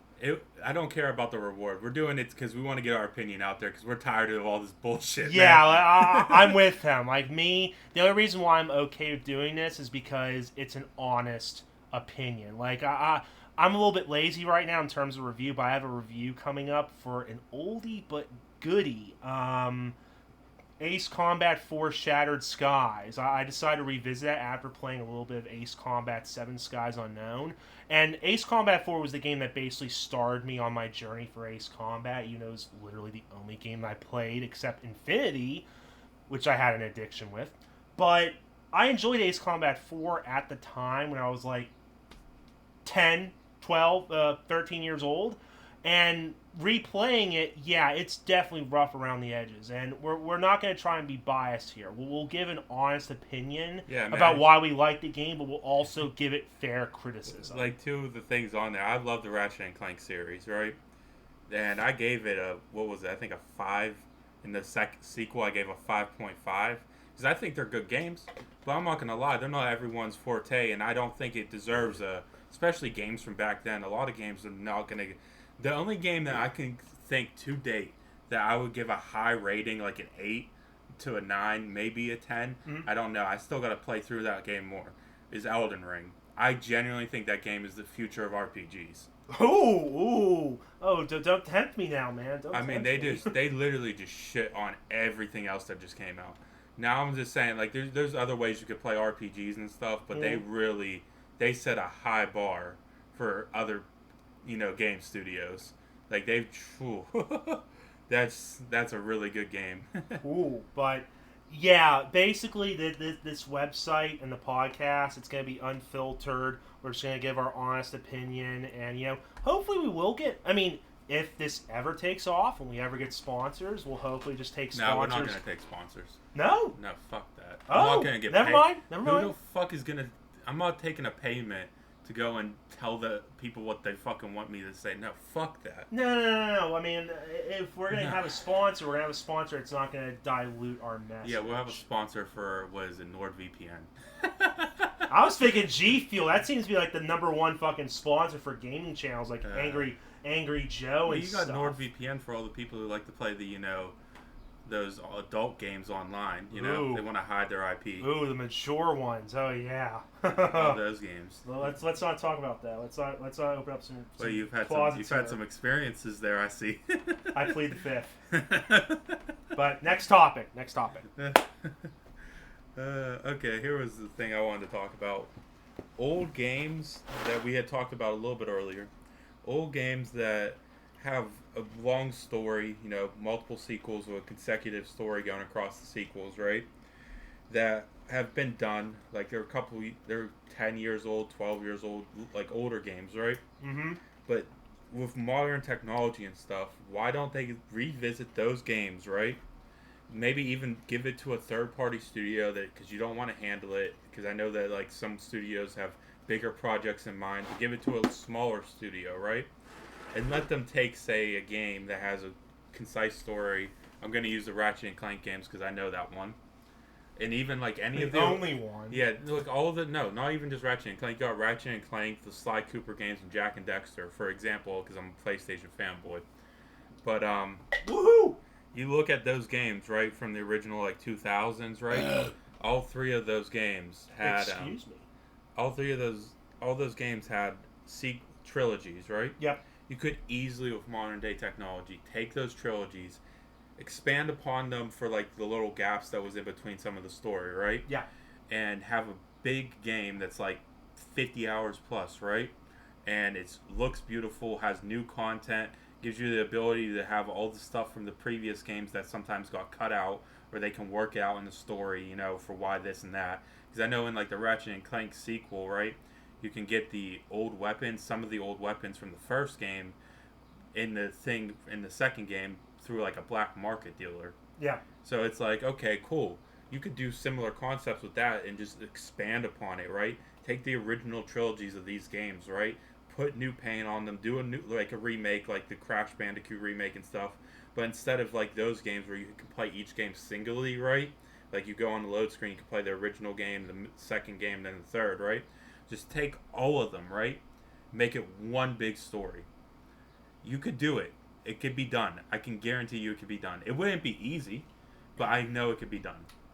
What do you think? Well, I think the reason why game developers and publishers don't do that is because they try and look at gone are some of the days where it was a passion project to make a game and to tell a story and whatnot. Nowadays, like some of these like big IPs are owned by corporations, and they look at statistics. What will make them the most money? They try and follow the trends and the fads, and try and remake some of those games. Yeah, it might work for some niche of people and fanboys, but like your example, like taking all the Ratchet and Clank games and making like one big game. There's only one instance where I saw something like that, unfortunately, and that was with Fallout 3 and Fallout New Vegas, and that was a mod. It was called the Tale of Two Wastelands, where it basically takes all of Fallout 3 and puts it into Fallout New Vegas, but interweaves with the story where it's almost seamless. You can just go from Fallout 3 to New Vegas in a snap, and they integrate in such a way that it doesn't break the lore that much, and it makes you think that, oh, hey, the Lone Wanderer from Fallout 3 somehow manages to become the courier in Fallout New Vegas. And you only see that type of stuff in a mod. Unfortunately, in order to do that with, these bigger games that have multiple, sequels, they have to find some ways to make them, like, go from one game to the next, and that's probably a complication there, as well as the budget. But, I mean, it's really not that much of a difficulty, because I know, like, for the Ratchet and Clank series I use as an example, right? Just for what they did in between, like, the first and second game, it literally was just a cutscene at the beginning, like, saying several years afterwards or whatever, right? I'm like, you can't tell me that they can't, like, even if they just kept that instead of adding more story and stuff, right? They could just still keep that and just have all the games there. And it would feel like one consecutive game, because it's a trilogy. The whole story connects, Well, I don't know. I'm just going off of it based off of, like, budget and risk. Because how many games are there? We're talking about, like, all the Ratchet and Clank games. Like, all 7 of them apart? No. That would be a fucking fever dream. I can't see them ever doing that. So how many games you talking about then? I'm talking about the trilogies, right? Games that have trilogies and stuff. Like, for example, I haven't played them. Your Metal Gear Solid games, is that one consecutive story?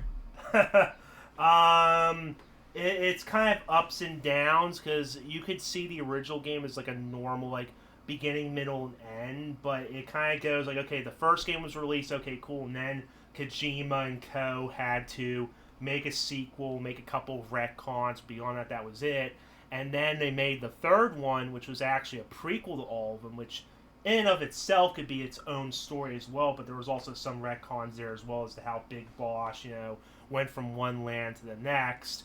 And it does tell an overall story, but because there's like there's so much information and characters and historical events that go on between those games, there were some retcons, so there are some changes in the story here and there, but by all accounts, yes, it's one single story starting off with Big Boss's journey in 1964, leading up to 2014 with Solid Snake's mission in Guns of the Patriots. But, okay, but I mean, like, if you had that game like that, now imagine it with just one consecutive game, right? One just long play of a game. It would be impossible. You don't think that it's possible today? Yes, because there's technically multiple characters. It's not just one character. Like in the case of Ratchet and Clank, yeah, you could probably do that with Ratchet and Clank because it's 2 characters and they're close side by side. But with Metal Gear Solid 1, you're playing as Solid Snake. That's the main character. Metal Gear Solid 2, for spoilers, for the first hour, you play as Solid Snake, and then, boom, you play as a completely different character for the rest of the game. Is that the game with the robot-looking dude? Raiden, yes, before he became a robot. Yes, Pussy Boy Raiden. I see like little clips of him like on YouTube and Instagram. And I'm like, what the fuck? I'm like, I need to play it. Like, he's a pretty boy, dude. I always thought the game was so down to earth of like, like hiding in a box and shit, and then it went to like a mech fighting. If I got a nickel for every time saying you gotta play a certain game that I've played, I'd probably be a millionaire right now. But anyway, but then you have Metal Gear Solid 3, which is a prequel. And here's the thing. Metal Gear Solid 1 is set 2004, I believe. Even though it was a game that was released in 1998. And Metal Gear Solid 3 is set in 1964.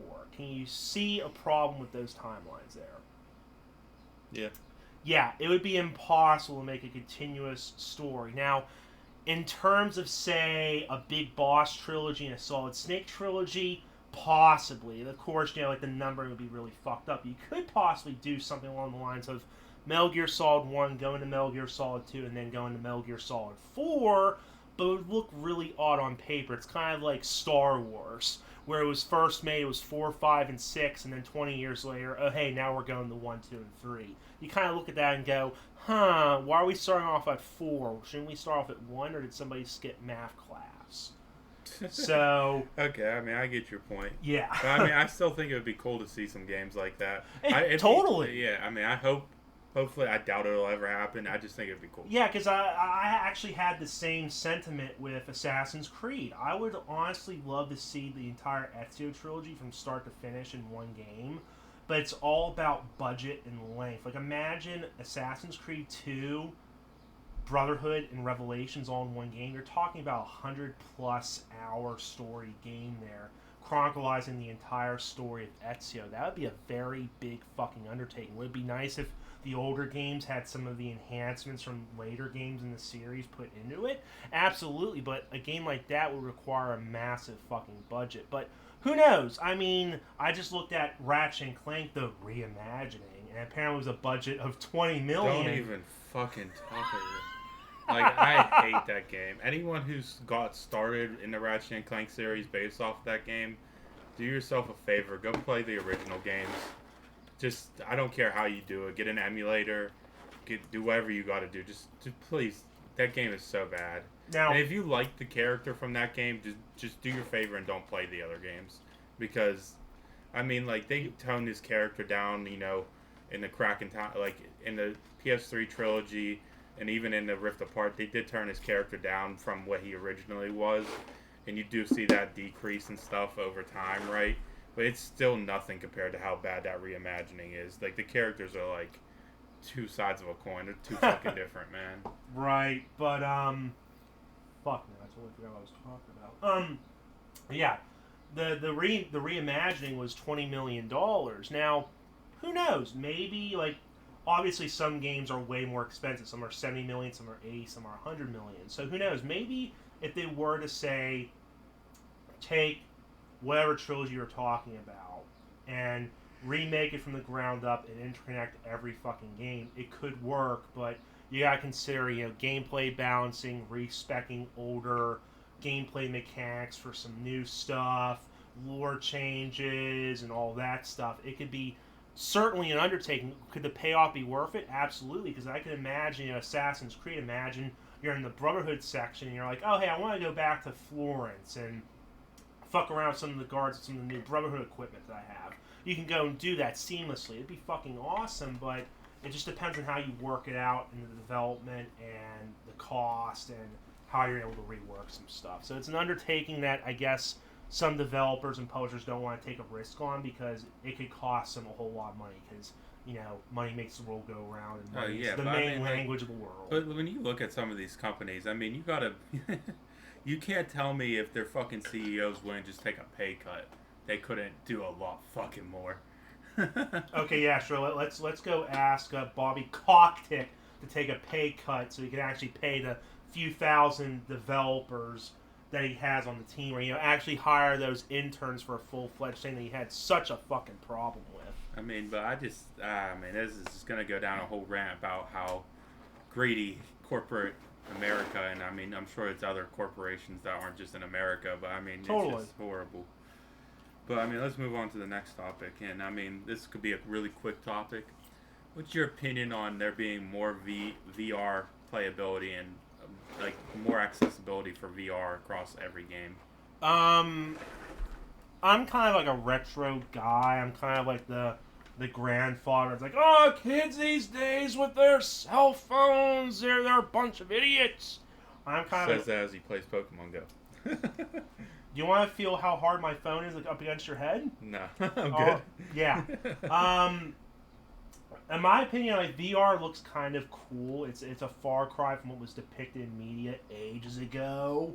Obviously, because technology is like completely different than it was represented decades ago. But I mean, VR is kind of cool. It looks nice what you can perform with the actions and whatnot. But considering the price of it and the limited amount of games for VR, I don't think it's anything spectacular. What do you think of like the metaverse and shit that's coming out?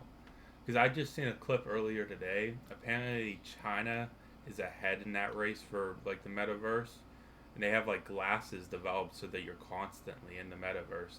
I don't think it's like at mass production yet. It's still like in testing. But I was watching a clip where somebody basically was living their entire life in virtual reality. Sounds like somebody that's trying to escape their problems in the real world with something superficial. I mean, this like was going on to like I remember reading somewhere that like companies like McDonald's and stuff are hiring employees to run virtual reality,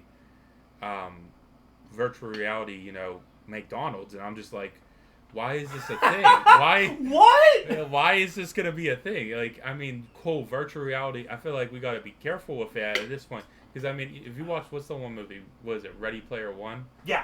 Like, come on, do you really want to live in a virtual reality your whole life where everything around you in real life just fucking sucks, man? I mean, I guess I can't say that much because I'm the same fucking degenerate that just wants an android made to be my waifu. But I mean, yeah, that whole bullshit with VR, that just sounds a little bit like a step too far. Like I feel like the that's metaverse just weird. I know this is a little bit off of gaming, but I mean, it still entwines with gaming because I see. Oh yeah. I see companies and stuff that are making video games specifically for the metaverse. And this even goes into like NFTs, but we're gonna talk about NFTs at a whole nother time. Oh. But why are they making games for like? It's cool. I get it. You could create a whole reality for people to go into and stuff, right?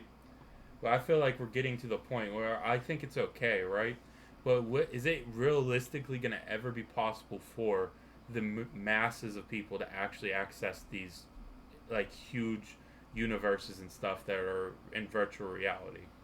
Well, do you ever think do you think it's like a good thing? Do you think it's a bad thing? I mean, we're already looking at things that I'm just like, well, there's so many major struggles in real reality. If we all just went into a virtual reality, things would only get worse. All right.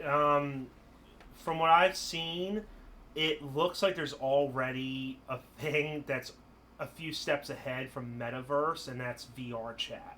They already have some of that stuff where you can customize your avatars and go to different areas and interact with people. I look at that stuff, I'm like, that's cool. I think it's cool as an accessibility thing, but I'm like, it's borderlining on becoming. It can't become the new reality. If it becomes the new reality, things are just gonna go down really bad. Yeah. I feel like we're gonna see like a huge uptick in a whole bunch of bad things happening in the world. I love gaming. I would love the ability. I'm not talking I'm talking for being realistic here, right? I would love to be able to go and play real life, act like I'm really fighting a boss in Elden Ring. That would be fucking awesome. You'd be shitting your fucking pants. What are you talking about? Yeah, it'd be scary as fuck. But I mean, like, it would be cool as shit too, right? But at the same time, I'm like, holy fuck, that technology in our lifetime probably will never be accessible. And when it does become accessible to masses, right, it's probably going to affect the world in such a negative way. Oh, it will. Because they're going to use that as an scapegoat to escape, the real harsh problems of reality and try and create their own world and identity online. Like all the social... Now, I'm not even going to get into it because our thing isn't trying to be that political, but they're just going to try and use it to escape real-world problems and create their own fantasy. Well, yeah, but that's VR. that's why I wanted to bring up VR real quick, because, I mean, like, it's going to impact gaming. It might not... It's already impacting gaming, but, I mean, I feel like eventually it's going to do more than just impact gaming. I just want to get my opinion out there. I really am concerned with where it's going. It's also going to be a test bed for new monetization practices. Oh, yeah. I mean, you're going to wake up and have McDonald's ads all in your face. Oh, besides ads, but also, hey, you want to buy that expensive Louis Vuitton bag? Yeah, you can't buy it in the real world for, fucking, $1,500. But, hey, you could probably buy it for $15 as a digital bag. So, yeah, do it like that. But it's going to be another way for companies to try and gouge you for money especially for shit that doesn't exist. That's not real. That won't help you in the real world. Yeah, because I mean, like, granted, I mean, I was reading somewhere else. Some person is trying to make it so that they can create AI copies of ourselves, right? Whew. And put ourselves into like the metaverse, right? And I was like, that's a really cool idea, so that you could have like a AI copy of like family members and stuff, so you can go and visit them, right? Yeah. I'm like, that's cool. So once your real life like mother dies, right? You have an AI version of her to go see, right? But I'm like, at the end of the day, that's still kind of like really weird. It's taken away from real life. Like it's like you said, it's taking away the human element. It's coming an escape, which I mean, gaming as it is an escape already. But I mean, imagine it. Imagine just being able to escape into a world. I mean, like it's good and bad at the same time. Yeah. You know? But moving on from VR, I just wanted to get that talk out the way real quick.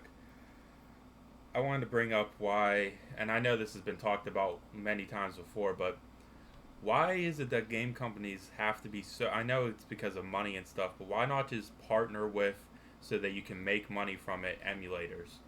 Like, partner with these companies and stuff that make these emulators that hold all these old games that people love dearly, right? Mm-hmm. Make it so that you assist them, so that there's a really good emulator for all these old games. That way that the original code, all the original sound effects and stuff, it's not lost. And I remember listening to a GDC talk about it, actually, where the guy who's promoting emulation and stuff, he was talking about how many, and he apparently has a business. I wish I knew what the link is. If I know the link, I'll put it in the description. But the GDC talks about how there's been thousands, if not tens of thousands of games that have been lost to history that we'll never see again because there's no record of them, because the studio went bankrupt. Yeah. The code's gone. It's never going to be seen again. Yeah, especially going back to good old Nintendo with what they were doing recently. They're shutting down the old Wii and 3DS stores. So basically there's thousands and thousands of Nintendo games that are going to be lost, especially some Pokemon games that people will never be able to access again because Nintendo's not really doing a good job of preserving the history that basically built their company, and you have to resort to other illegitimate ways to get these games. And it almost sounds like that's what some of these companies are doing, because they try and treat it as like some sort of like illegal thing, because that's what emulation is to some of these corporations, is a legal way of pirating. I see it as a way of preserving and revisiting a better past. I'm pro emulation. I mean, most people should be pro emulation. I get it. It's not technically 100% legal. And we're not like promoting doing it. We're not promoting stealing the game and not paying for the game, okay? But, I mean, at least give it the ability. Like I'm saying, they should be working with these companies, not against them. Yeah, because they're fighting them. Why fight them when you have basically... They're all about money, man. You guys want money? Fucking work with the emulation companies, right? Be like, hey, cool, you will do this, right? But here, charge a $20 fee yearly. You imagine how much money they would make.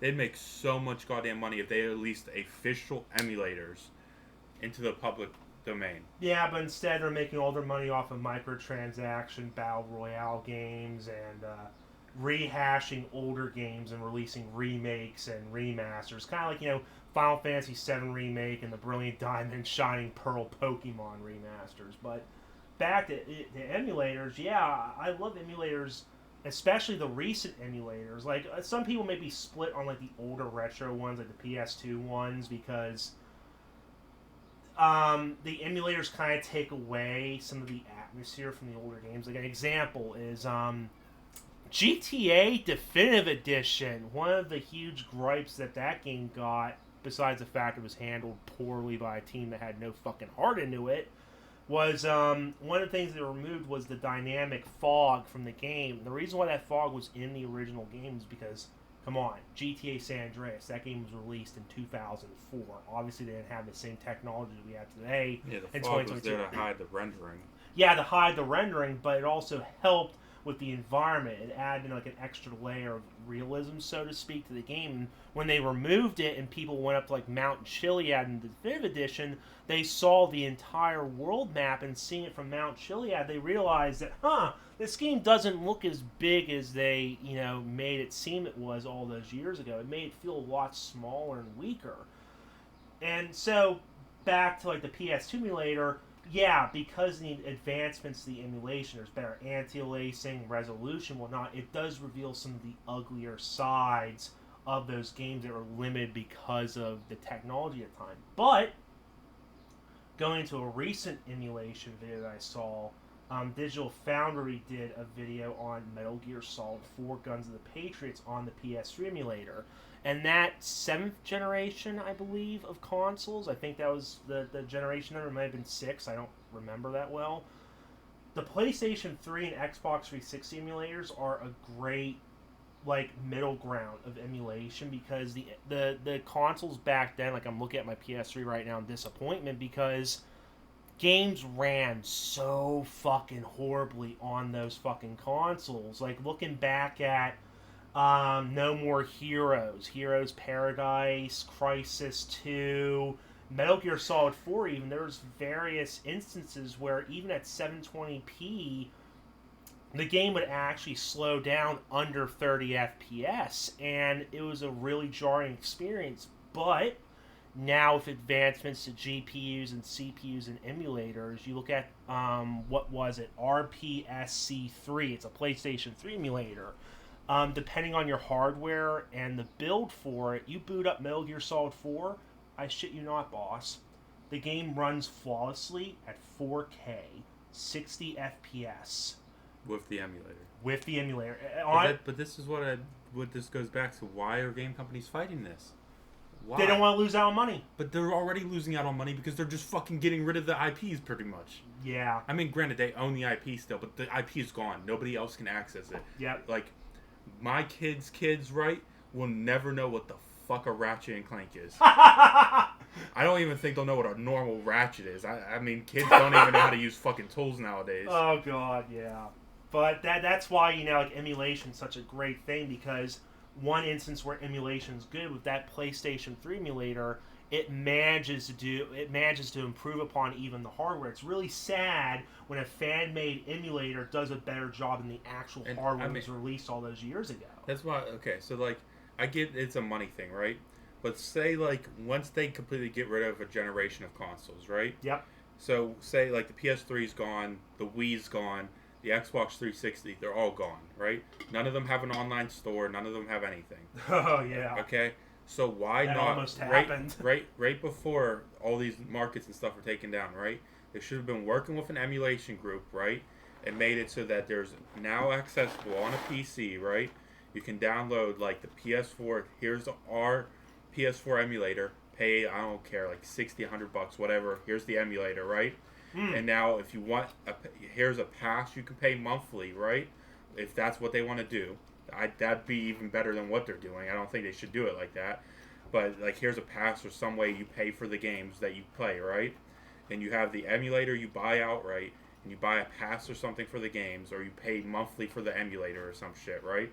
And that way, now, not only can people play your games that no longer are accessible normally on the platforms, right? But now that you've put it on PCs, right? People can even get other game consoles. Like, now you got a PS4 emulator, you got the Xbox emulator, and a Wii emulator, right? Imagine having all of those dedicated emulators, right? Granted, it would cost a lot of money, I would imagine, because all the companies want their fucking money. But you would have the ability to actually have a dedicated, really good emulator for all these games.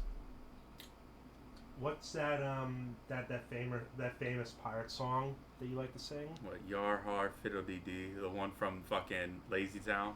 Go ahead, sing it. Nah, I'm good. Yeah. Oh, well, basically, why fucking pay for it? You can get it for free. Wink, wink, nudge, nudge. But yeah, I mean, I understand. They should. But I mean, people are willing to show their support for companies if they're willing to do shit like that. Yeah.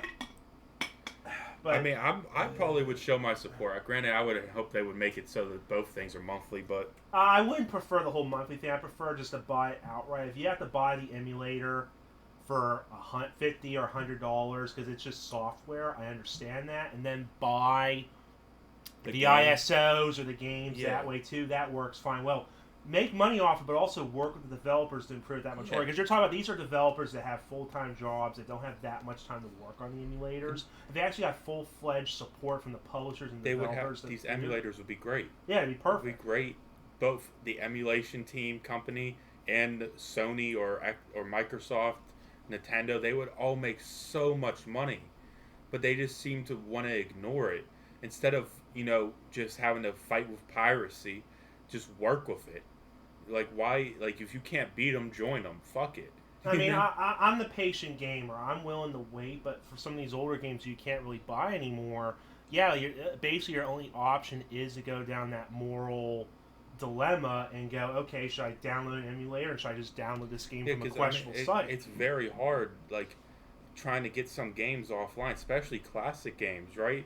Like, say you want to go down the moral way, right, and go and buy a Super Mario 64 never open copy, right, or some shit for isn't it like hundreds of dollars? It's like thousands of dollars for some of these games now because they're all classic games that they're not being sold anymore. Yeah, and it's like you can't buy. There's only a limited quantity in the world, and that quantity is only going to dwindle every year because the people that do have access to them are either going to break them, sell them, or never do anything with them. Emulation isn't just, a way to revisit these games. It's like you said, it's a form of preservation.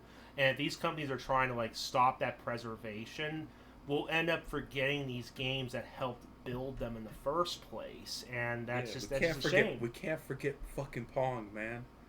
We can't forget Pong. Pong! Pong! Pong! Man, that game's never going to be forgotten. I don't care. They'll just keep making reiterations of it. It's like Tetris. Can't forget Tetris. Yeah, I think it is the most well-selling game over the whole world. Yeah, I think so. Yeah. Especially at Tetris Connect, which we got to try sometime. I need to see you kick my ass in Tetris. Yeah, I'm going to use a bot while you're not paying attention. Next. Moving on to the emulators. So I just hope everybody agrees with us. If you have any other opinions, please leave it in the comments. I think the majority of gamers would hopefully agree with us. There'll probably be some that are fanboys, like, it's so mean to developers. You gotta pay them somehow. Like, how are we gonna pay developers for a 20-year-old game that we have no other way to get? Yeah, but moving on from the emulations and why we should have it. This is another topic that I really feel very strong about because. You know how I prefer mechanics in video games over it looking pretty. Yeah. Are video games losing the aspect of having fun over just looking pretty and being monetized? Let me introduce you to a great game called Battlefield 2042. Yeah, that beautiful fucking pile of dog shit that didn't even launch with a fucking scoreboard when it first released. A simple mechanic that should be in all fucking multiplayer games. Yeah, no, it took fucking 4 months for it to release. I mean, this is what I'm like. Are we? I really am concerned. I mean, there's still outstanding games that get released that have good mechanics, look beautiful, have everything you want in a game, like Elden Ring, like I talk about recently. I really think that game's a great game. I know there's a lot of people who say, "Oh, it's too hard and stuff." Dude, just shut the fuck up then. If you think the game's too hard or you think it's not accessible, dude, okay, the game's not for you then. Play a different game. It's okay. Not every game is made accessible and easy for everyone. If you want an easy game, go play Pong. And if you're bad at Pong, then just stop playing gaming. Stop gaming. Find a new hobby. Read a book. Unless you're playing a modded version of Pong where the ball's moving like a light speed, then I'll give you credit. Then you might be a more masochist than me. So. Oh, that's an understatement. I mean, but seriously, I feel like I'm seeing that more and more often where games are more about looking good than actually being playable and fun. I guess a good example, because I have had this discussion in my head before, Metal Gear Solid. As much as I praise that game every now and then, there are some flaws that I notice, like going from, say, Metal Gear Solid 3 to Metal Gear Solid 5, and given they're games that were released at least a decade apart. But one thing that I did find a little bit upsetting was Metal Gear Solid 3 kind of had like not an in-depth healing system, But basically, you have a normal health bar, and it goes down gradually as you get shot. Go figure. But depending on like the severity of the wound, like let's just say you get shot up close and personal by a shotgun, there's a random chance where you'll get shot by the shotgun, and the pellets will actually get lodged in your stomach or arm or whatever, and you have to use survival tools to heal that wound, or else what will happen is your overall health bar will become red, and basically your health will not heal past that red bar.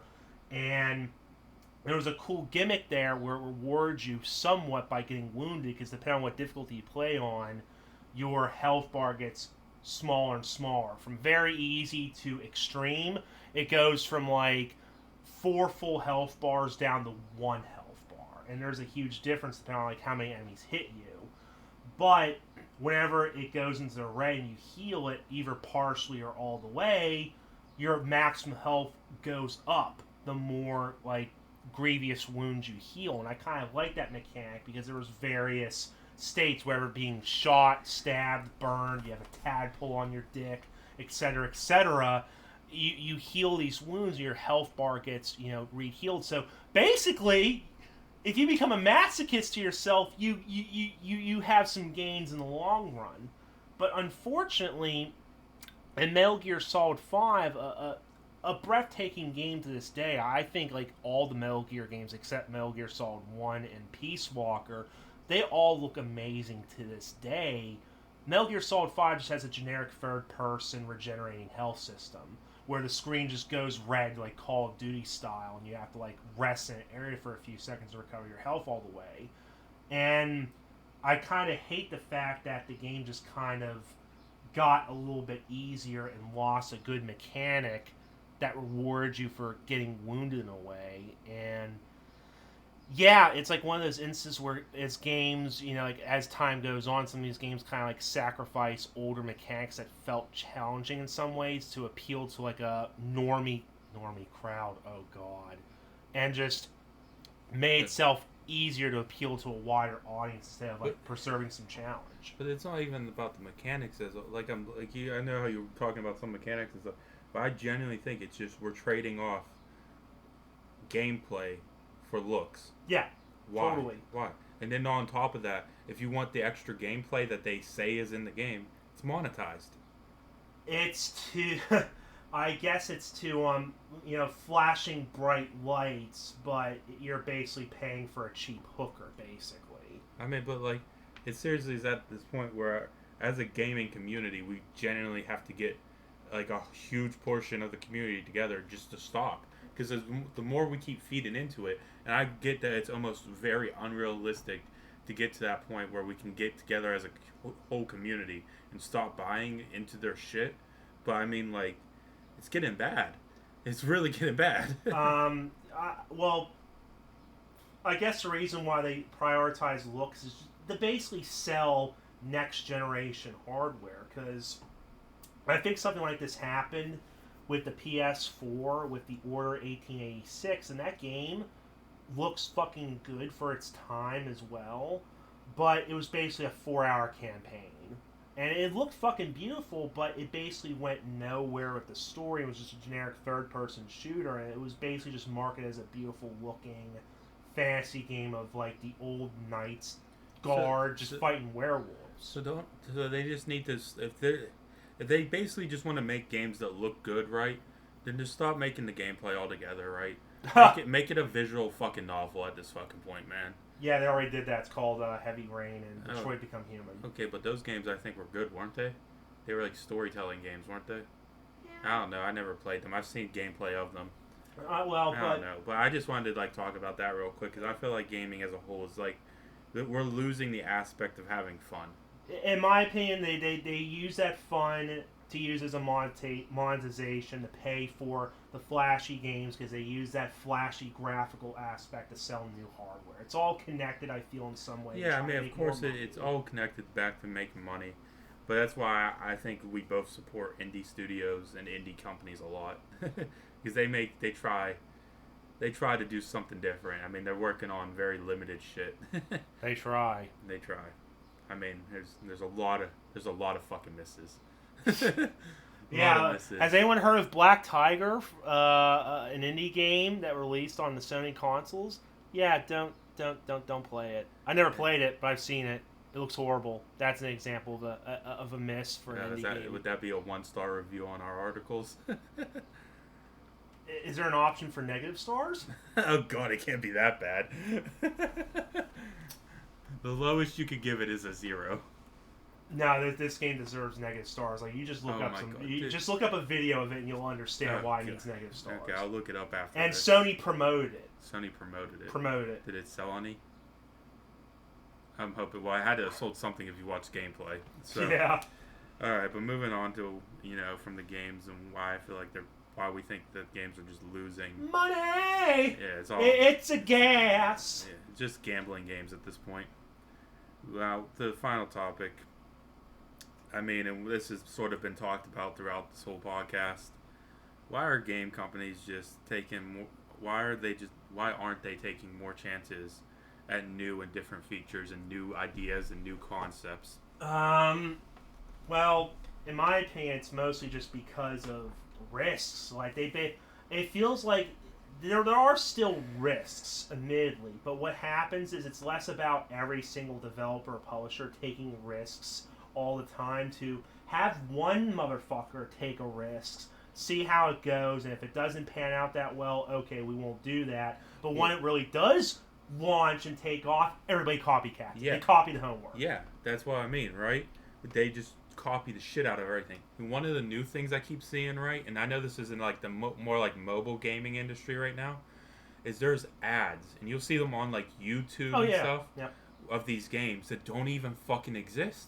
Yep. But you know what I found out apparently is that they're doing that on purpose, right? So they're seeing how many people click on the links to those games, and if the game gets enough clicks from the links, right, they go and develop that game afterwards. Oh. Now they're trying to avoid the whole risk altogether.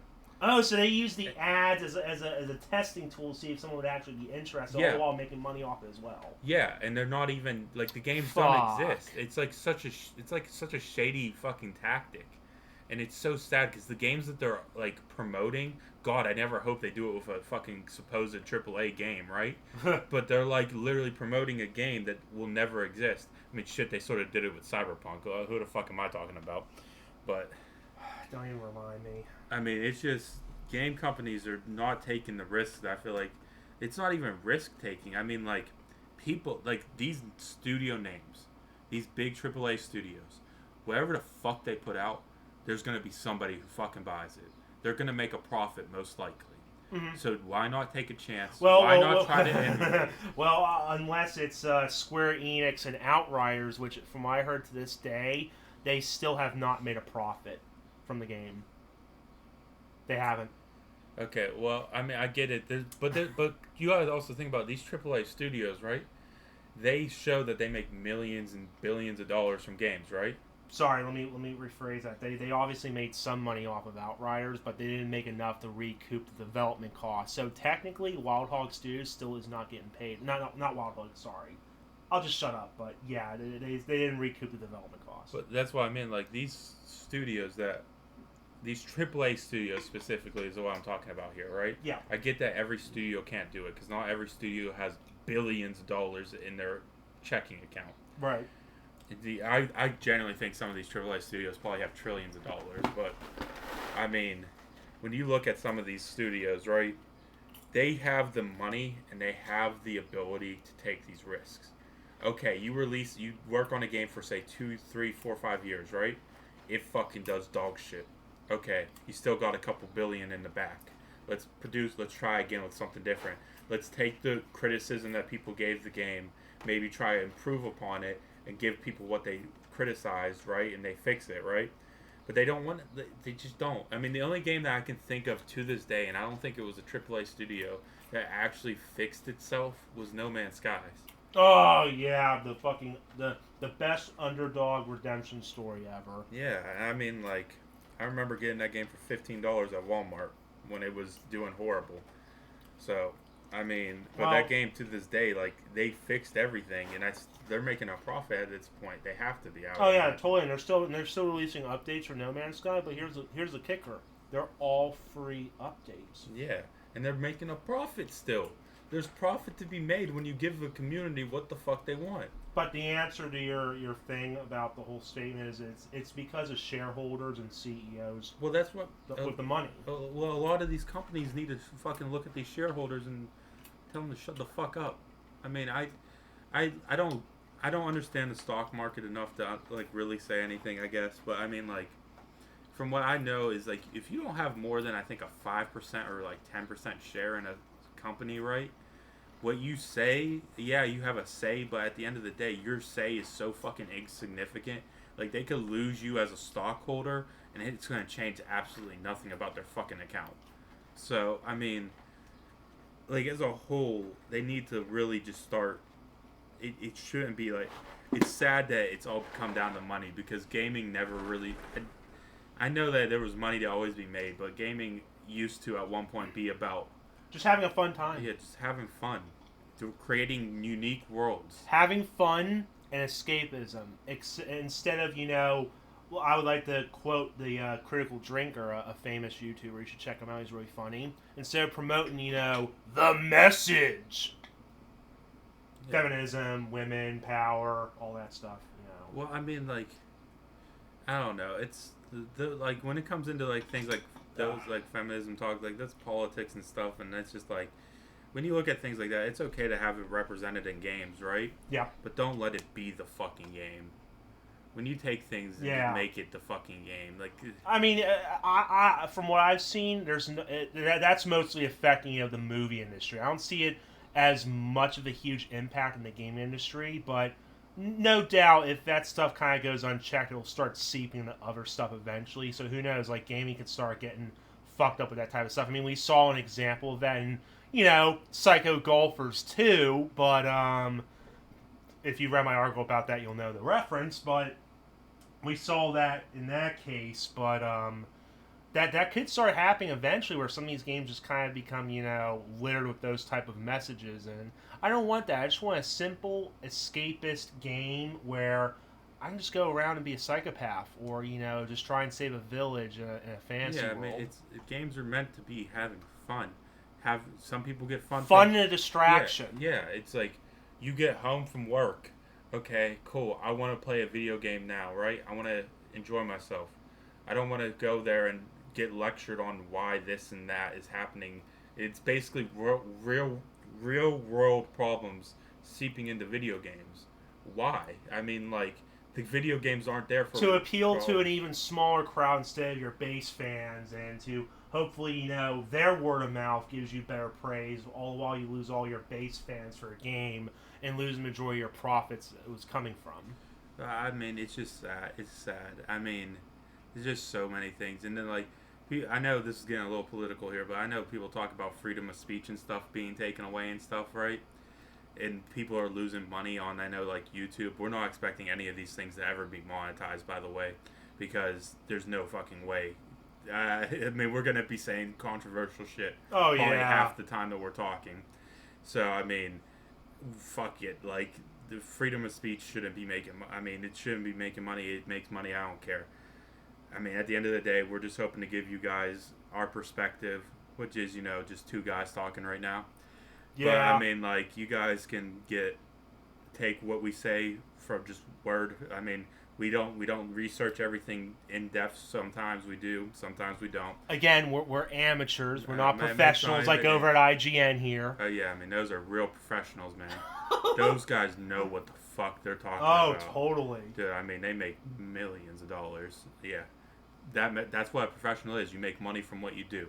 So, they are professionals. Or, you plagiarize other articles. That also works. Yeah, that works too. Yeah, might sneak one of those in one of our websites maybe one day. Probably not. Yeah, watch that get way more clicks and money and all of our other shit that's just amateurish in nature. Who cares? It's just about having fun at the end of the day.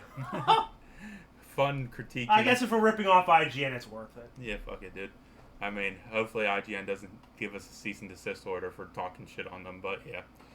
But thank you guys for joining us here today on I forgot what our thing is, GTGamingDen Podcast.